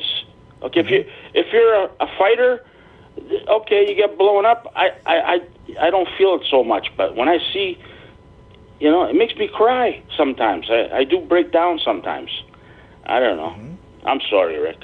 Look at the fires. Yeah, this is disgusting. I can't do it. Sometimes I have to turn it off. So yeah, well, I just told you. Sometimes you have to turn it off. Nobody talks about it. Everybody's like the CBC, including you. And Shadow. The only guy is Dean. Dean there, he's the only guy with a big heart, I think. That Dean, whatever his name is. He's the only guy with a big heart. Everybody else, they're all cold. They're all like CBC. It's like watching CBC. They don't tell you nothing. You just ignore everything. They all get paid off. I don't. Anyways, forget about that right now. I don't think Trudeau's going to call an election because he knows he's going to get his ass creamed. Mm-hmm. So you're saying, I hope you're right. That's all I got to say. I hope you're right. Yeah. But I just think he's going to be sort of pushed into it, and that's why I'm looking at fall. Well, it seems like he is getting pushed into it, but he's a stubborn guy. That guy, he doesn't want to lose. I don't think he's ever lost yet. Hey, has he lost at anything that he's done wrong? I don't think so. I don't think so either. So. I don't think he's going to lose. I think something's going to happen. Like in the States, something's going to happen there with the elections. I'm telling you, something's going to happen with the elections in the States. What do you mean? Something in the States that's going to have an impact in Canada? You mean? Well, it might have. Yeah, it might happen here too. But like I don't think Biden is just as stubborn as Justin there. You see Biden there. He doesn't want to lose. He doesn't want to give it up, and he's not going to quit. These people are sick. They're sick. When you're losing like that, it's like Harper.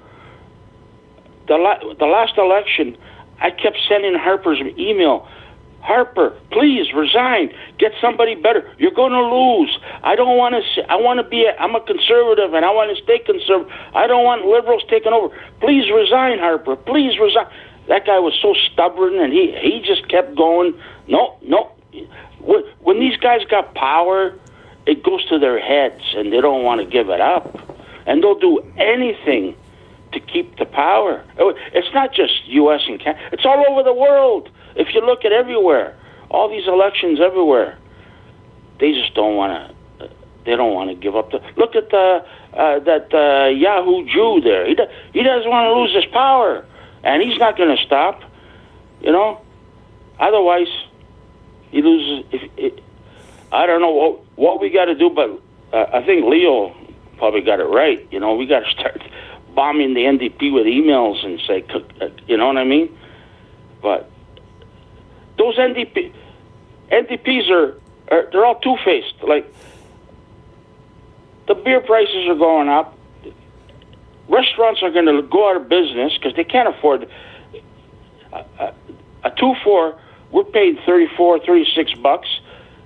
A restaurant has to pay $46 for a 2-4, and they get taxed like everything on it. They're going to go bankrupt. They can't afford it. Nobody's going to buy beer. You know, nobody's going to go there and spend $12, $14 for a beer. I know you don't care because you don't drink. I don't drink, but when I go out, I don't want to pay $20 for a bottle of beer to see a concert or wherever. Movies, you know, you go to movies and you can buy a beer there now. You know, it's like, I can imagine who the hell wants to pay $20 for a can of beer? Actually, be $25 for a can. And is that what they charge in a public place to buy a beer now? Yeah, you're looking at $20 can of beer, tall can. Where is Bottle? that? That's not in like your corner pub. That's what Leaf it like. Leaf game, Blue Jay game, movie theaters, you name it. It's the going rate. $25 for a can of beer. $20. It's going to be 25 if it goes up. If it goes up 5%. Yeah. Okay. Plus tip. You know, you got to tip these people. I tip all the time. You know, because I know these people. They don't make much money, right? So that's how they make their money, on tips. So I ran into a guy yesterday. I went into KFC. And there was a guy in there. He was fuming. He was waiting 40 minutes for his bucket of chicken or whatever. He's fuming for a bucket of chicken. And then he gets his chicken and he takes off. Another guy. And I'm going to add a caller to the queue here. And there, we've got you guys on together. Is this Leo? You know it's Leo. Johnny boy, what's happening? Woo-hoo, Leo. I can predict a lot of things, Johnny. Okay, it's kind of like I got the Alex Jones thing. I can predict, and usually I'm right, but I'm not right when it comes down to football. I just keep losing my shirt. But I am right about one thing. Put the pressure on the NDP people. There's only 20 ridings. Okay, yes, 20 ridings. Yes. That's not many in this country. Okay, so you could get a big congregation of people, man. Good amongst plan. The 20 Good ridings. Plan. I'm not stopping. I don't vote for NDP anyways, but go ahead. Actually, tomorrow's our reunion for the convoy at the Ambassador Bridge, and it starts at 12 o'clock or whatever. We meet at Micmac Park. And the Windsor Police have already issued the panic alert on their website. Oh, I did see that today. Yes, I was going to mention it, and actually I was going to ask you about it, so I'm glad you brought it up, Leo. Well, when you could have the Islamic, whatever they want to call it, these little gatherings that they have, and they're occupying streets, okay, and disrupting, okay, without permits. They're just forming and doing the Israel hate crap and all that shit, right? They're getting away with it. It's going to be interesting tomorrow. We're already talking about it. A few of us just laughing, going, what are they going to really do? Give us a ticket? Yeah. Jail you? They made a new law under the Provincial Act. I don't know what freeze your bank account. Yeah, and they'll give you a ticket on top of that. Yeah. So if they freeze my bank account, will they have to pay my line of credit? Bring your Palestinian flags, and they won't do nothing to you. Yeah, it's going to be interesting to see. I'll film it tomorrow for you, Rick. I'll let you guys know what it's like, right? Cool. But it is what it is, man. It is what it is. I liked what Kevin had to say tonight, but he does sound on a journalistic aspect a little jealous because he didn't get the scoop from Putin, right? Same thing with Wallace. Same thing with Wallace. Yeah. Any journalists out there would have jumped at the opportunity, Rick. Well, of course. Mainstream social media. You're not going to say no. Of course I would go interview Putin. You don't think Putin wanted to know all the questions beforehand?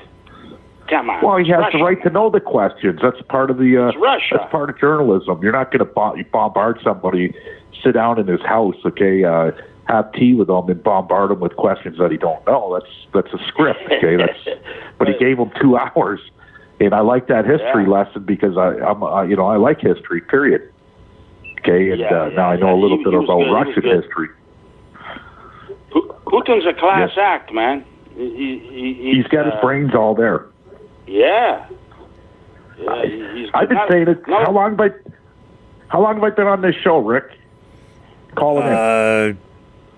Man, I don't know, Leo. Almost from, well, it's been years, right? Because now you're up well over 200 calls. So. I was on here before you. Mental Leo. I'm sorry. I was on this show before you. I was on this show. When the convoy happened, that's when I found the show. 2020. I found the show driving down the street on my way to work. Okay, and I found the show, and I was going through a Tim Hortons drive-through, and it was the inquiry time. That's when I came around, right, to the show. And I said it from day one. Putin will be in power. Okay, Joe Biden will be long dead, and Justin Trudeau will be long gone. Putin will still be there, right? Mark my words. It was the Rick and Brandon show, 6:00 a.m. during the convoy. I used to tune in every night. Yeah. This is from day one. Now it's the Rick and Leo show. It's the Rick and Leo show. Now it's the Rick and Leo show. Yeah, that's okay. I love you, Leo. You're a good guy. No problem. But I've been saying it. I've been saying that Putin's going to be a leader for a very long time. So I don't know what these chumps are doing. You know what I mean? It's better to get along than not. And right now they're not. That's true. Yeah, it is better to get along, especially with a nuclear superpower. I'd rather get along. Russia is a superpower. I think they're the world's strongest military. I think. I've been saying that for a long time. Who? Russia. Who? Oh, I thought you were going to say Canada. No, Russia. Russia is the world's strongest has the world's strongest military. I've been saying. Hang on, I'm going to add another caller to the queue here, and we've got a third person. You know, with the line. history lesson I got, his history lesson that he gave me the other night, Rick, was simple.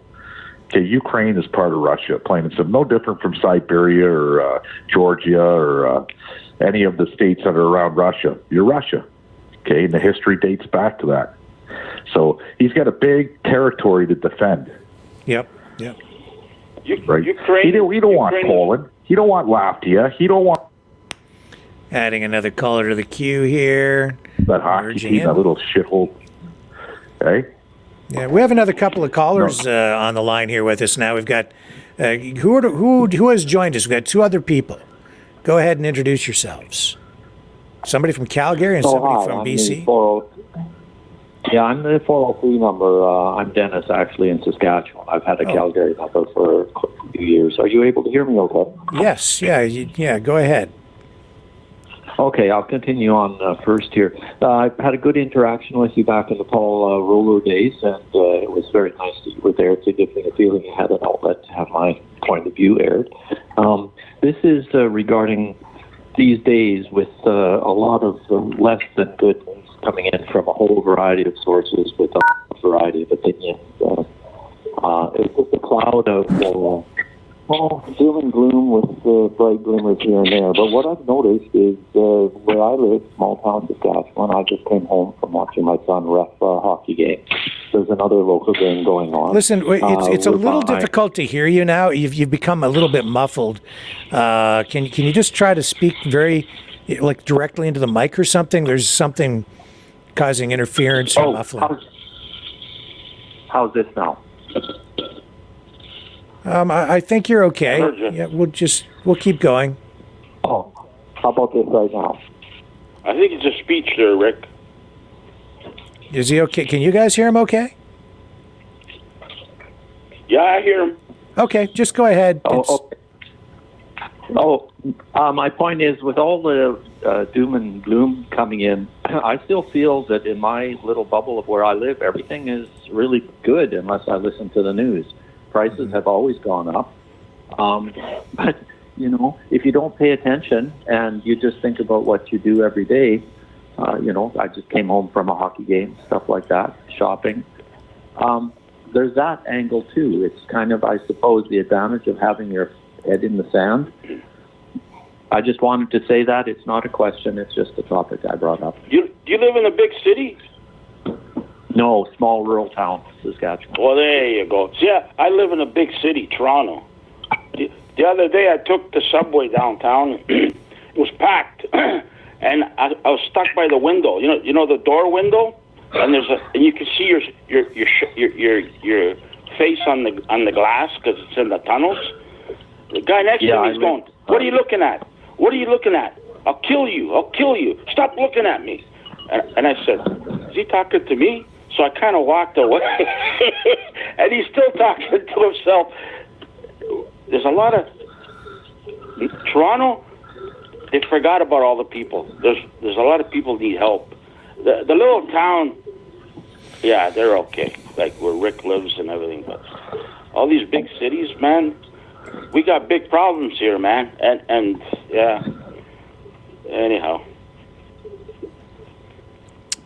Yeah. I got really nothing to say except it's like I said, I the bubble I'm living in. If I don't listen to the news, it's pretty happy. I'm going to hang up now. I just wanted to bring that point up. There is sort of the stand business that, but I still listen. I still be aware. Thank you. I appreciate you calling in and saying that, because I try to share the same thought with people here often, which is sometimes you just need to turn the internet off and just go for a walk out in the sunshine and ground yourself again to understand that if you still have the option of just detaching from all of the negativity, all of the negative actions, even the reality of it all. You don't have to go to a protest. You can go for a walk in a park and get away from the conflict, and just nobody's going to bug you if you're just over there alone. Like, I do it every day when I go for those walks with my dog. That's one of the ways that I just, detach from the stress and keep my head screwed on straight. In that way, the world is still a decent place. Stop listening to your show? Sometimes, maybe. What do you say? We should stop listening to your show? Maybe sometimes people should, yeah. I mean, just shut it all off for a little while, right? I'm just kidding with you, but no. Well, with that in mind, Rick, I'm going to hang up, but I'm going to keep watching. So thanks for hearing my voice. Hey, thank you for calling in. I really appreciate it. And we have somebody else from BC calling in tonight. Are you still there on the line? Hello, testing, over, testing. That's Pam. Hello, Pam. It is Pam. I had to come on with my other two lovely Sir Knights. I had to come on and be here tonight. For sure, Pam. You're always welcome on the Rick Walker Show. I love Sir Johnny, and I love Sir Leo, and all the other Mavericks, and I'm feeling much better. I'm recovering rather quickly, and I'm eating lots of spinach to be like Popeye. And I just wanted to say it was so good that you got a new phone system, and it seems to be working well now that the little things are getting worked out, and I hope you can hear me properly. We can indeed, and it seems to be working out okay. So It's Yeah. pretty clear. Oh, how glorious. Now, Sir Leo and I were in the chat tonight, and I thought it was quite humorous. And then I was speaking with Dame D in the chat. And I have a little spy story to share with you when I was posted or stationed in West Germany in the 1980s, the 70s and 80s. And it's quite interesting. But Leo was quite humorous tonight because he thought we should put some kind of spy on Biden's diapers. That all depends. Or maybe a bug in them or something. Who knows? Maybe the KGB already has. If the KGB even exists, I'm sure it's called something else now under Putin. But, Yeah, it's called the FSB now, yeah. If you'd like to hear my spy story, I'll tell you. The floor is yours. Yes. Oh, right. So we were stationed in Law, West Germany, and we were on leave, and a bunch of us went to the Hofbrauhaus in Munich for a weekend. We stayed there, and the Saturday night, we went to this giant beer house where Hitler made one of his speeches from, so we all wanted to see it. And so while we were there, we met a lovely Swedish couple, and they're big, long tables, like huge, fancy picnic tables. And they serve you beer that are 2 liters in weight. And I actually was laughing and chipped my tooth as I bent my head down because it hit the side of the It was so hard. And then we were having so much fun. And I didn't drink much, and then all of a sudden I had 2 liters of beer so quickly, and then another round came, and then this gentleman sat down beside me, and I had the same hair coloring back then as Trumpy Bear, and who is a distant cousin, and we all have full hair in the family. And so anyway, I was sitting at the table. Vegas right now. Sorry, we've got some talking going on there in the background. Sorry, I'm going outside. Sorry about that. Pam, can I ask you a question? Can I to interrupt you? But you were at the same beer hall where the beer hall putsch took place in 1923? Yes, well, I don't know what year it is. I'd have to look it up, but it was where Hitler made one of his famous speeches from, and it was called the Hofbrauhaus in Munich, Germany.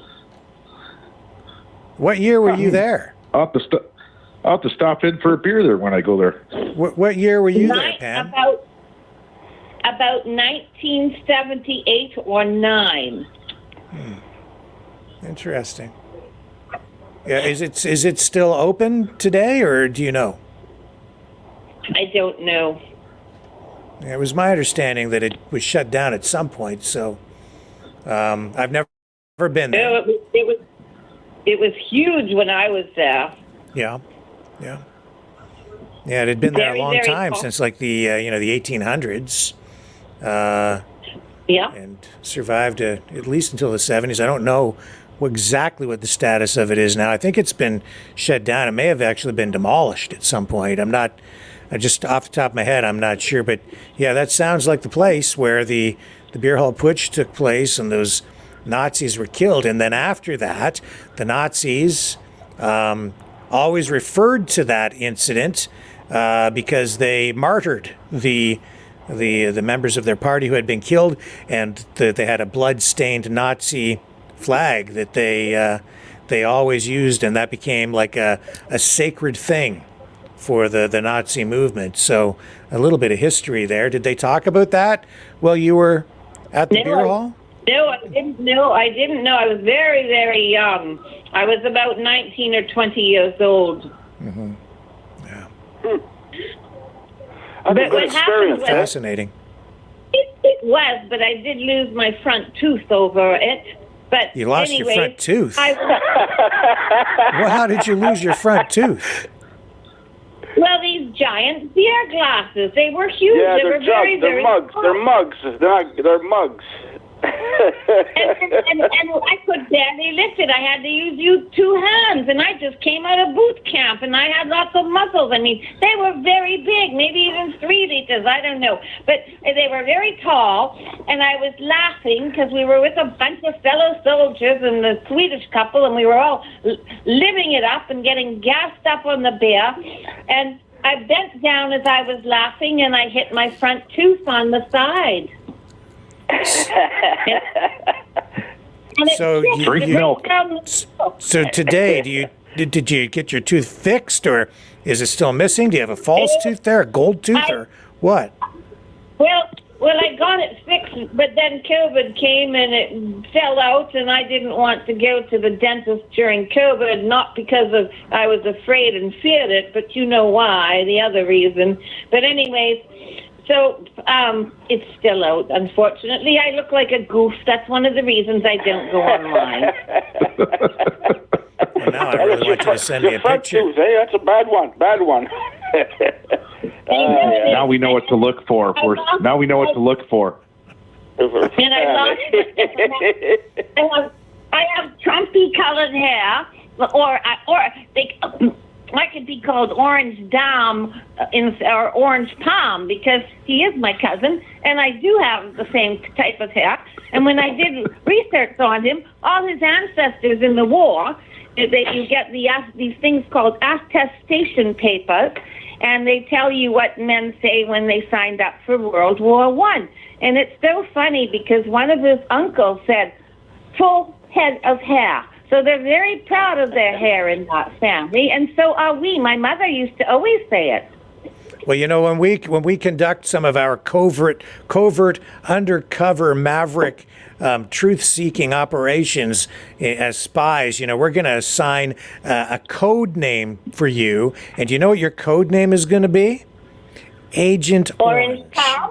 No, Agent Orange. I saw medical records on that. I saw medical records on that coming in when I was working in the MIR. That's called a medical infirmary, and in about 1980, and they started to send us memos from Ottawa, and they were saying for us to be alert and to check some of the soldiers because if they'd been living back east, like I think it was in Nova Scotia or New Brunswick, they had sprayed Agent Orange over crops at one point, and we were having a lot of medical problems with soldiers because of this. Oh, they sprayed Agent Orange on crops in Nova Scotia? When Rick does his... It was the maritime provinces, and Rick, I can look up the history, but it really did happen, and it happened before, way beforehand, and we got a memo into our medical infirmary to look for the signs and symptoms of this infliction that some soldiers were experiencing who lived back there in the area at the time that Agent Orange was sprayed. Huh. When Rick does his animation... Is this in Gagetown? Oh, that probably might be it, because there is a military base there. Yeah, there's an Agent Orange investigations at base Gagetown. Says that the U.S. military in the 1960s, for U.S. military brush control and vegetation management, they sprayed for 3 days in 1966 and 4 days in June of 1967. Agent Orange, Agent Purple, Agent White, and other herbicides were sprayed by the U.S. military at the 5th Canadian Division Support Base Gagetown to test their effectiveness for vegetation management. And there's some question about possible disposal of some of these chemicals. And this is a Government of Canada document that I've found on this investigation going back to 2018. A barrel investigation was conducted. And so I think they're using soil samples as part of their investigation. And this has been ongoing for, well, a number of years, at least going all the way back to 2005. So you bring the most fascinating stories to us that I was not aware of. Well, here's one for you. I was near Gage. I was in Gagetown this summer. Okay, and as I was passing through to go to St. John's, you can't get through. Okay, there's signs up everywhere. If your car breaks down, that's one thing. But if you stop, and even my brother who's military says, if you stop, you maybe got 7 minutes before the military's on you. Right, and that's on the highway. That's on the public highway, man. The number one. Wow, it wasn't like that when I. It wasn't like that when I went there. I went there in 1990, and you hardly saw any military, even though the base was quite large, and we had relatives. And just added another caller to the queue from Toronto. Who do we have on the line with us joining the call? Hello, Paul. Hey, hello. How are you tonight? Hello. I saw that there was too much. Everybody was having too much fun. I had to call in. Hi, Paul. How are you? How are you doing? I can't hear all you guys. You can't hear already? Well, you go ahead and talk there, Paul. Well, I saw everybody was having fun calling in, so I might as well join the group. Why not? Sure. Oh, is this PDF? How are you, Leo? Yes, right, hi, Pam. How are you? Hi, Johnny. I'm sitting here watching Las Vegas live right now, and I've never seen so many. Stay away. I've never seen so many cop cars. There's like every 10 feet there's a cop car, and they all got their lights going, eh? I've never They seen figure so many 750,000 people will be partying in Las Vegas tomorrow. And by the way, to get a cabana in Vegas right now to party, it's $7,500 or $15,000 for a cabana. Okay, to get into any other parties, okay, in the bars and stuff like that, they want $200 entry fee. What a moneymaker! And Leo, all I see is 49 jackets, 49 hats, 49. I don't see too many Kansas City shirts or jackets or hats. It's all 49ers. Everybody, I've seen some really fancy 49er jackets, man, really nice ones. But well, California and Vegas are right next to each other, so you're going to have San Francisco, right? Look at this guy. He's got a weasel. It's funny. I don't know. Johnny, stay away from downtown Toronto. No, I'm staying home. But high alert tomorrow in Vegas because they're expecting trouble. So they got all kinds of no drones within 30 miles of the place. They got cops everywhere. They got robots. They got all kinds of everything is really high tech. They're watching everybody.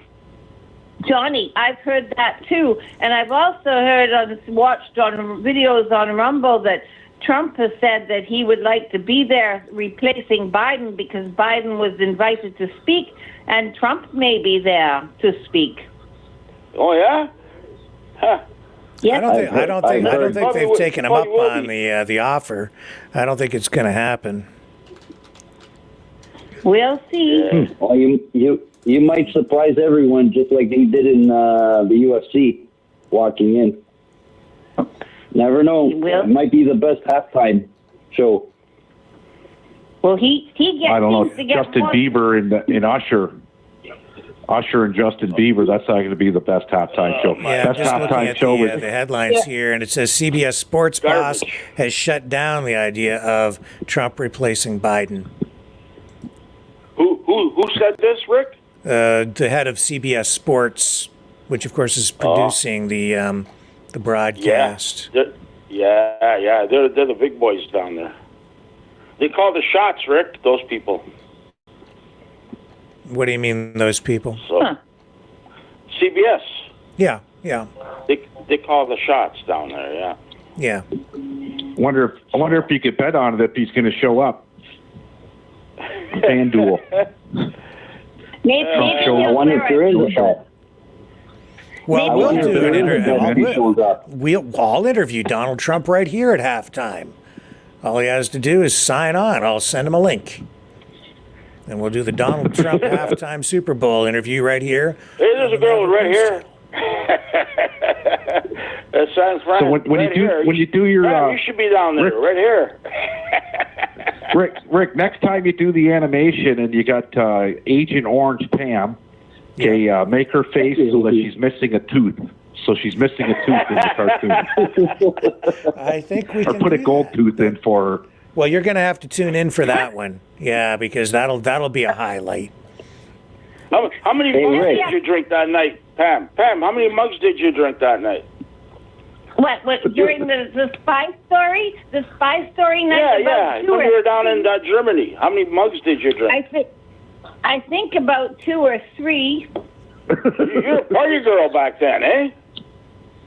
I was. I still am a little bit. 3 gallons of beer. Hey, Rick, on your animation show, you should put a Maverick logo, just like Batman. Yeah. Oh, here it is. Okay, guys, I got to roll. I got things to do. I got to get up in the morning and go to a convoy protest. Yeah, we'll be looking for that Look at all the 49er shirts. Leo, everybody's wearing 49er shirts. Not me. Well, down there, Leo, Yes, listen Pam. to my spy story. I did. Listen to my spy story. Another one? Hello? Well, yes, another one? I didn't get to finish it. I was just okay. beer. Okay, I was having beer in the Leo's going to sign off. He'll listen. You keep on talking there, Pam, and we're all glued to our speakers as we listen to you and our computer monitors. So we're listening. Go ahead and share the rest of your story. Well, do so, Richard. All right. So we're sitting in this big table, and there's other big tables all around us, and the ceiling is so high and it's arched, and there's bouncers wearing German lederhosen at the door, and they're bouncers, and they're big husky blonde bouncers, very German looking, in their gray leather shorts and embroidered shirts, and anyways, so they're standing there. And this fellow walks in, and he sits right beside me at the table. And so there was a little room for other people still. And so he sat beside me, and he started talking with me in broken German. And so I could understand him, but every once in a while it sounded like he was a little Russian, because one of my girlfriends in Germany had married a Canadian soldier, and she spoke with a Russian accent. So, and I was studying how to speak German at the time. So I was listening to him very closely, and I could get some little words that weren't quite fitting. And then all of a sudden, he started asking me what I did in the military. So I said, I was the first female tank driver, tank operator in Canada. And so he started asking about the tanks that we had now at that time. And so as he was asking me that, I said, well, and we were actually, we had sent our Leopards to Germany. So I didn't tell him that because I didn't feel comfortable sharing with a civilian anything about the military, our equipment, because we were stationed there with NATO. And so anyways, he kept asking and asking, and then one of the fellows heard him talking to me from across the table, and he was one of a fellow Canadian soldier, and he tapped me with his foot under the leg, under the table, and I caught on right away So I ended up tapping the rest of the fellows near me under the table, and he did the same, just as one of them was starting to speak about our military equipment. So anyways, one of them went to the head bouncer, and he said, look, this man is really bothering us. Can you please remove him from our table? And the bouncer didn't really listen to him because we were all speaking English, and he probably thought we were American. And he did nothing about it. So the fellow stayed at our table. So finally I went up and I pretended to go to the bathroom, but I switched and went straight to the bouncer. And I said in my learned German that I was learning, I said, to which I forgot most of it now, but I said, look, this man, I think, is a Russian or East German spy. And I said, he's asking about our military equipment with NATO here in Germany, West Germany, but he's also asking about your equipment. And so, boom, the bouncers were on him in no time, and he was out of the place. So years later, actually, the next part is we all go back to the base after our weekend of leave, and we already must have had NATO intelligence watching him approach us. And so we were questioned when we got back to base because there was already somebody that knew this guy was a spy. And so, anyways, then the ironic part of it, and this is kind of humorous, I went to a German restaurant in New Westminster, BC, and about a year later, or 2 years later, and anyways, the fellow serving us was the same bouncer, and he was wearing the same lederhosen in the German restaurant. So I thought, oh, isn't this? And he said, oh, yes, he left Germany and came over to Canada. Well, but that's my spy. That's my spy story. But it was it was quite interesting to know that somebody was watching this fellow in the Hofstra House and saw him speaking to us. And when we got back to base, they already knew, and they asked us what we told him. Interesting. Well, there's an interesting spy story. Well, and I went to first-year university on the base, and you know what? They caught a teacher teaching who was selling people, the Russians, Western information right on the base. They tracked him and they followed him for years, and he got busted. So espionage is big on all sides. So when I heard Putin's speech, he's not going to relinquish much. I mean, he's protecting his nation. He wants a sovereign nation. But what also got me was he spoke about the New World Order, and I don't like that. Yes, I did notice that. Yeah. So interesting story, Pam. And he didn't speak about the WEF, and nor did Tucker. No, they didn't. Wasn't allowed to. Putin probably told him not allowed to speak about it. Well, the whole conversation, Putin knew what was coming at him. They're Russians, man. They want to know everything. They're not going to sit there and be. I'm sure he was asked what questions he could ask and what questions he couldn't ask, and I'm sure it was probably edited. I think you're right. The interviewer was probably Tucker didn't qualify the interview or talk about whether he had submitted the questions in advance, which tells me he probably did as well. I agree with you. Well, I'm sure they're not gonna let you walk that close to the Kremlin's place over there, especially sitting a meter away. Yeah. Especially American too, right? That's not to say that in the middle of the interview he could have easily inserted additional questions or changed direction, responded with follow-up questions and things like that. But I'm certain that they at least wanted to know what the frame the framing of the interview was going to look like, what basically they were going to, what ground they were going to cover, you know? Yeah, just like pretty much these interviews, when the prime minister is speaking, they're all vetted and they already know the questions, and sometimes they'll throw in a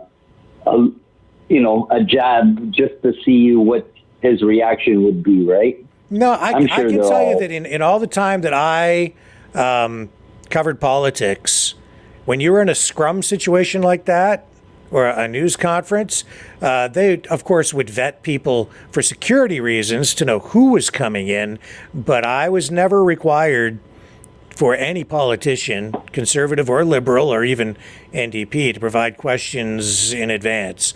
And generally would refuse to do that anyway in a scenario like that. So I don't think that they do. Rick,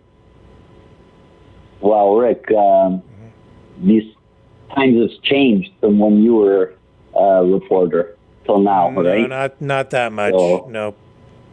Mm-mm. Richard, no? Okay. I can pretty much guarantee. Sir Richard, when I was reporting for a local newspaper between 2010 and 2012, they didn't ask me to provide questions either. But by 2013 and the latter half of 2012, when you went to interview a government party, they did want you to submit questions in BC, and that was under Christy Clark, and she, our premier at the time, and she brought that in here. And so anyways, journalism here really started to change, because I didn't like that either, and I never provided the questions ahead of time. What government was she part of? She was the premier of British Columbia. But what party was she with? Liberal. No, in scenarios like that, you know, I generally would refuse. The most I would ever do for somebody was give them a general idea of what we were going to discuss, but I made the questions up as I went along, always. I generally had an idea of what I was going to ask, maybe formulated a few, but I never know how they're going to answer. So how can I possibly know what I'm going to ask next if I don't know what the person is going to say in response? So I would preface the interview that way and say, no guarantees, on me asking these questions or those questions. I'm not going to submit questions because I don't have questions to submit. I'm coming in to have a conversation and explore these issues. This is what I want to talk about, but I'm not giving you specific questions because I don't have them. Yes, and that was against the code of journalism at the time to do that. That's right. And I still have that code of journalism. Mm-hmm. And I think, and I asked the questions as we went along too. I had an idea in my mind of some things, curiosities, but other than that, I just went with what they were saying and rolled with it, and then expanded and asked them to be fitting questions, and then sometimes people would complain because I would quote what they said, and the other readers didn't like it. But then my editor just said, "Oh, well, then we'll go do the other side next week," and that's how we did it. I always, I will sometimes put some questions down as a framework for an interview, but I don't necessarily stick to that. Never have. Mm-hmm. And generally, I don't provide specific questions to interview subjects in advance, and never. I'd had many people ask and generally would refuse or would refuse to do the interview. So at most, I will just give people I'll have a discussion to say what kind of, what are we going to talk about? I think that's fair. But then there's no guarantees after that. After we get going, anything is fair game. So, and even if you do submit questions, then you can still, in the middle of the interview, it's unedited. He could have asked anything he wanted if he had chosen to. I didn't get the feeling, though, that he deviated much from the script, although I did get the sense that Putin threw a couple of curveballs at him when he asked him or made reference to his desire to work for the CIA. Tucker's had applied and wasn't accepted to the CIA, apparently, which also raised a bit of a red flag for me. Tucker Carlson wanted to work for the CIA and applied, and now we're being told he doesn't, but he's sitting there across from Vladimir Putin, and I don't know. That made me, set off some alarm bells for me, but I don't know how you guys felt about that. There were a couple of other things. Well, I've heard that a lot of media agents have had CIA training in the U.S. Well, I think that the CIA plants and intelligence agencies plant agents in as journalists within media organizations to push stories out for them, or they'll pay off journalists who are corrupt to push out stories for them. That is a fact that goes on. But I don't think that those people are journalists, and I don't like that at all, because that is one of the reasons governments are then able to target legitimate journalists and arrest them, and sometimes even execute them, because it blurs the line between a journalist and a spy or a government agent or a political activist. Exactly. So I don't like that at all. I wish there was a law against it, honestly, for impersonating a journalist when in fact your motives are nefarious or not journalistic. Well, that's how they keep pushing the narrative, right? And it's always the same people talking about the same stuff over and over. So, you could see some of them acting like that undercover. Oh, yeah, absolutely. Well,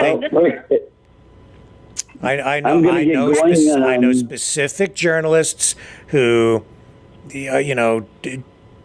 I can tell that they are not really just journalists. They are very friendly to particular political organizations or even countries. Yes, and Tucker certainly looked surprised at certain times during that interview, and I thought that was quite interesting. And, with Putin being a specialist in espionage, it's no surprise that he would already have known that about Tucker. Yeah, well, he did his homework and he had intelligence.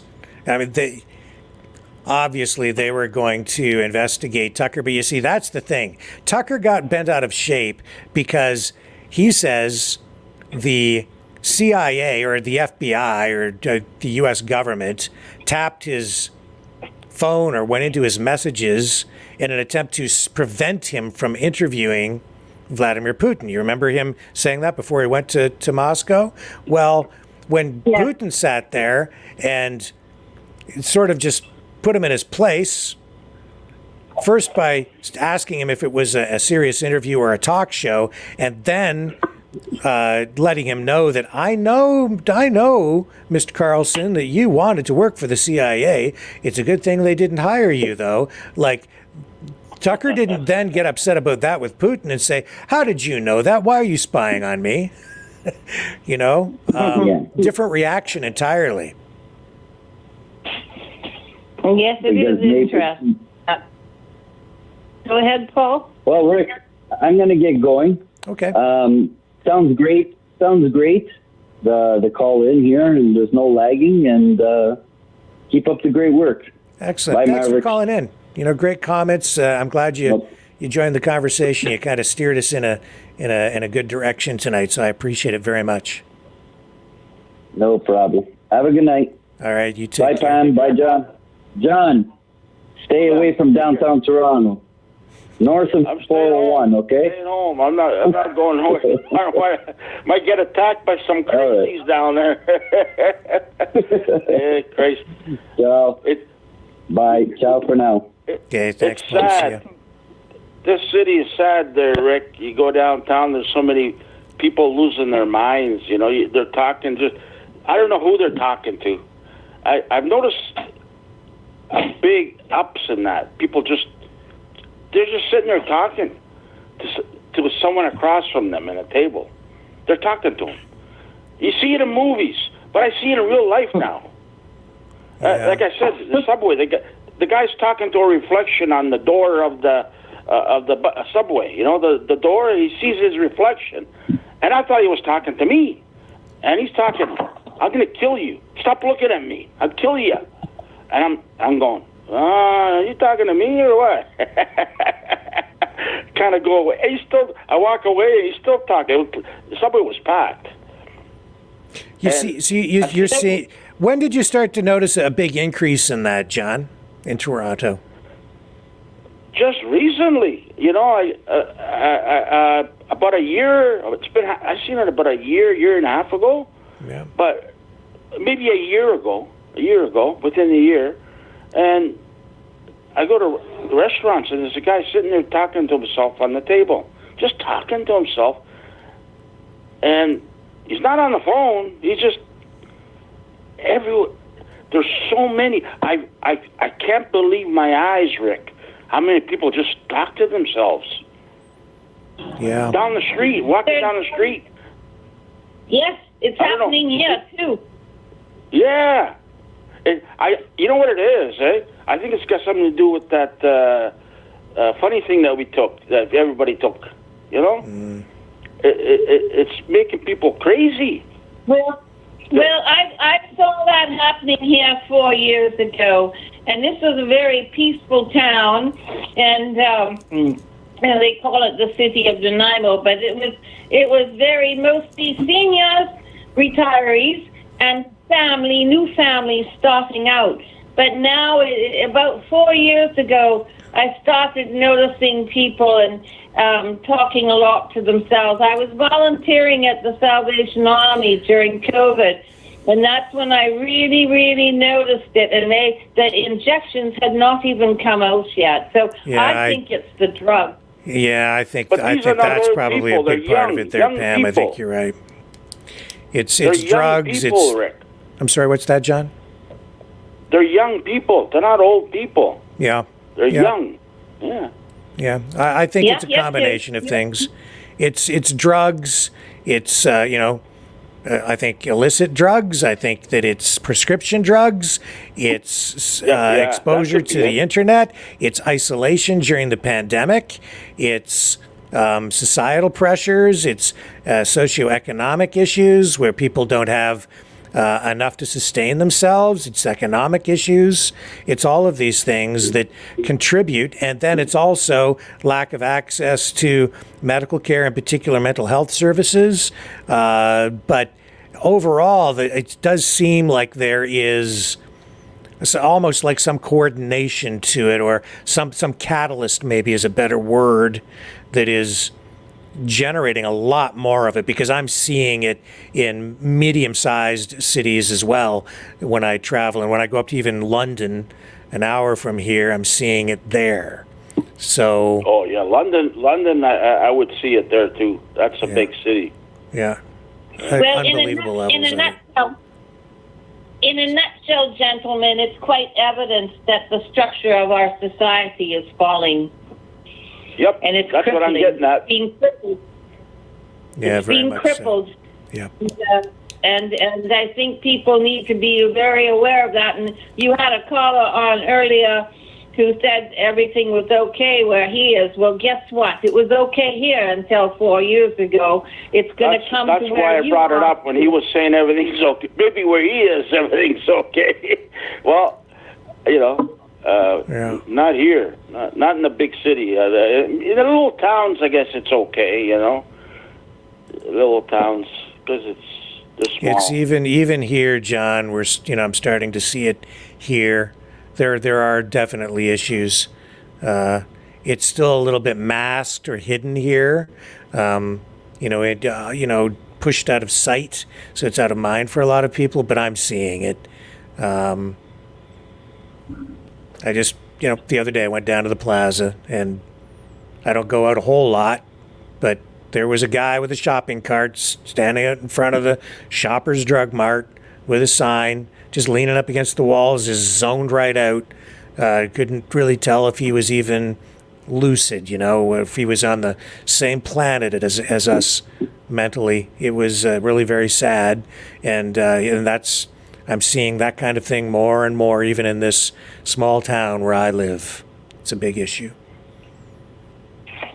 So anyway, guys, it's about time to wrap up for the night. So just for a very quick wrap up, I'll throw it over to you guys for some quick final thoughts. Go 49ers, go! I'm watching Vegas right now, Rick, live.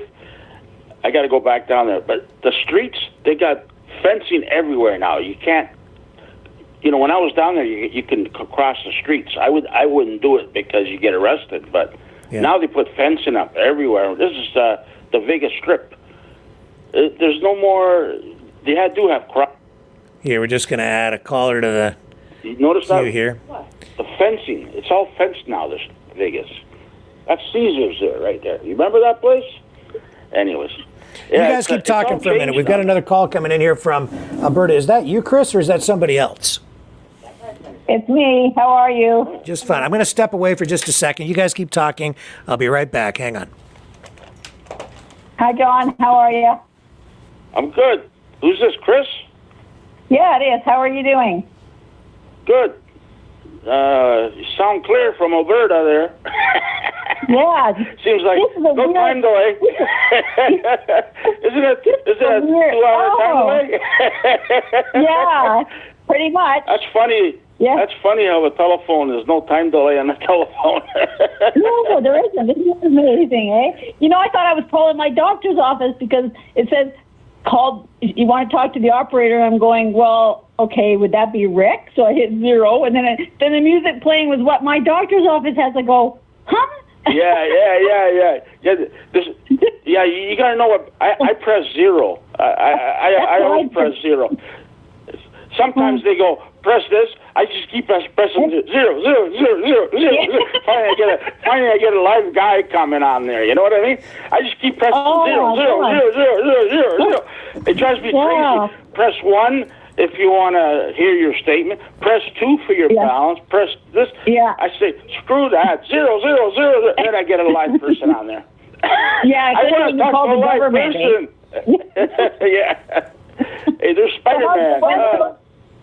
Yeah. What did I miss? Hello? What phone system are you talking about? A government phone system or this phone system?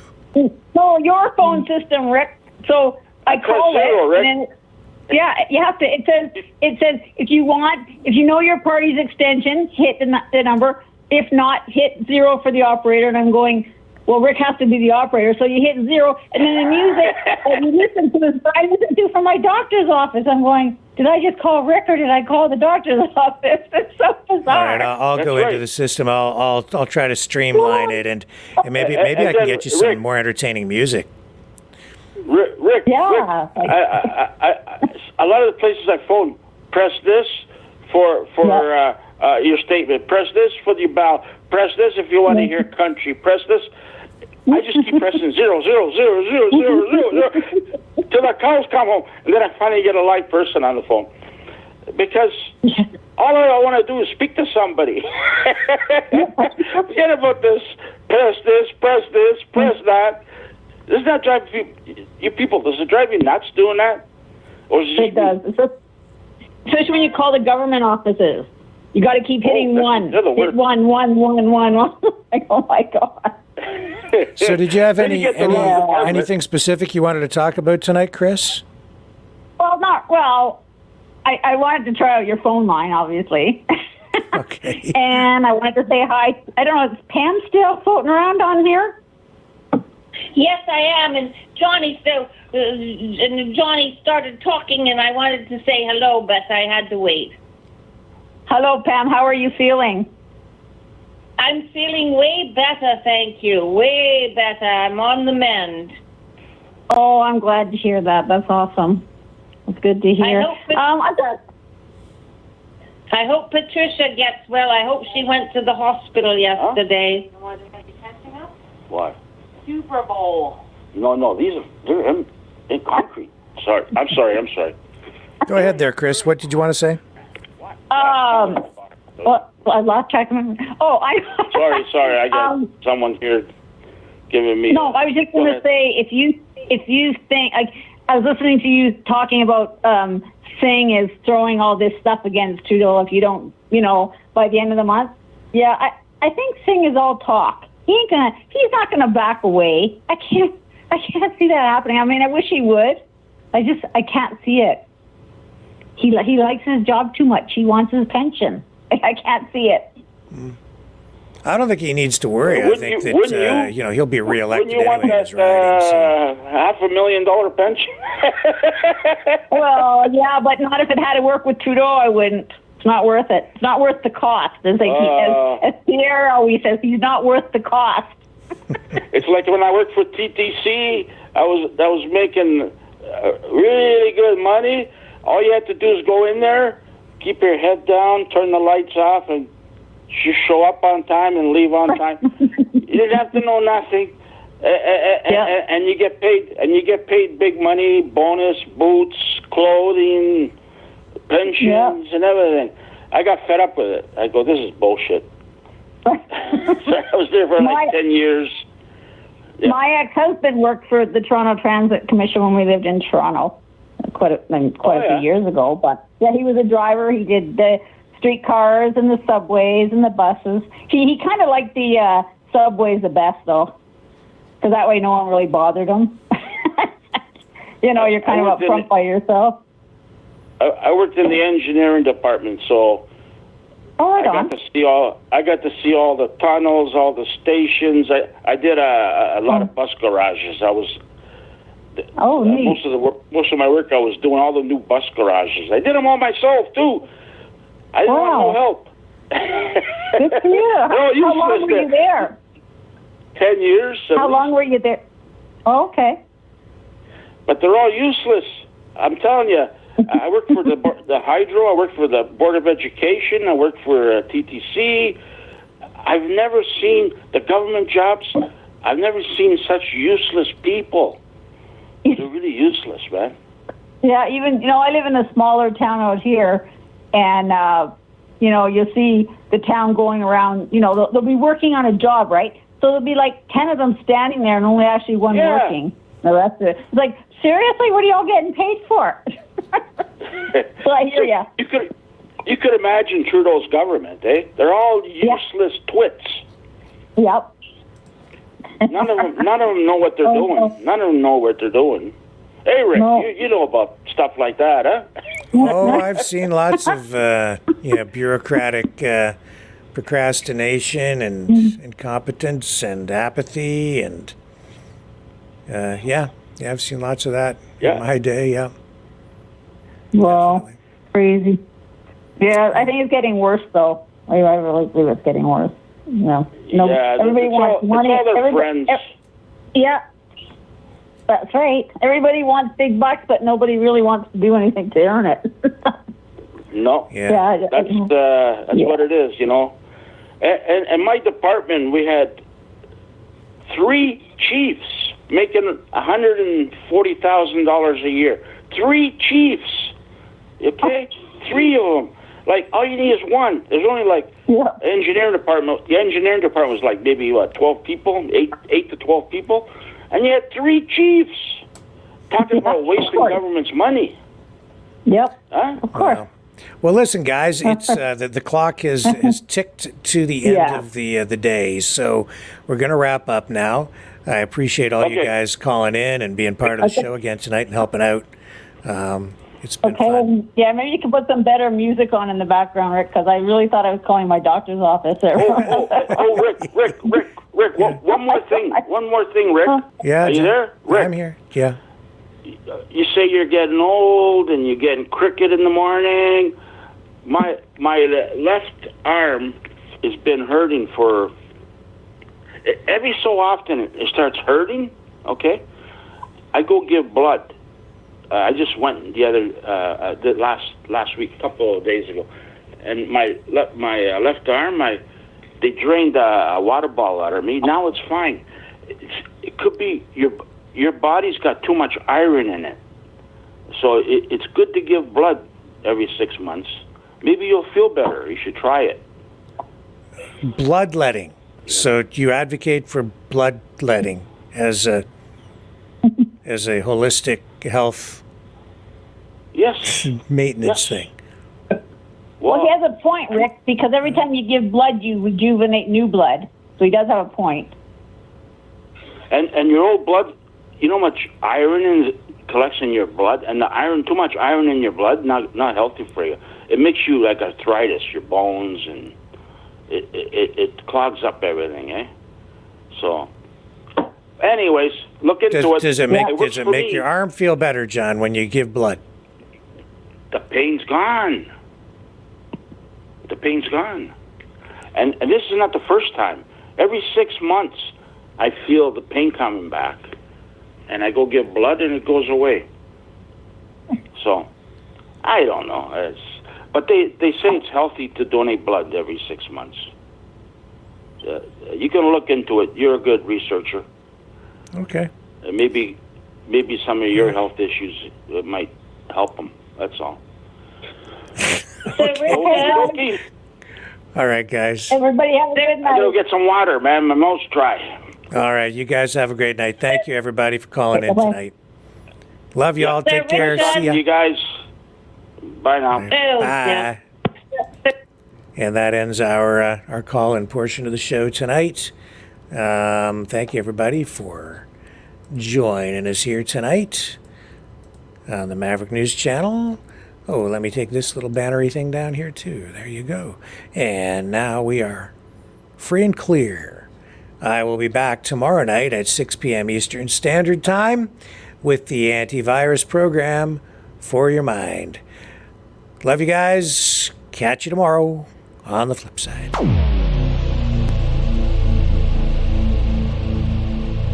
This has been a Maverick Multimedia production.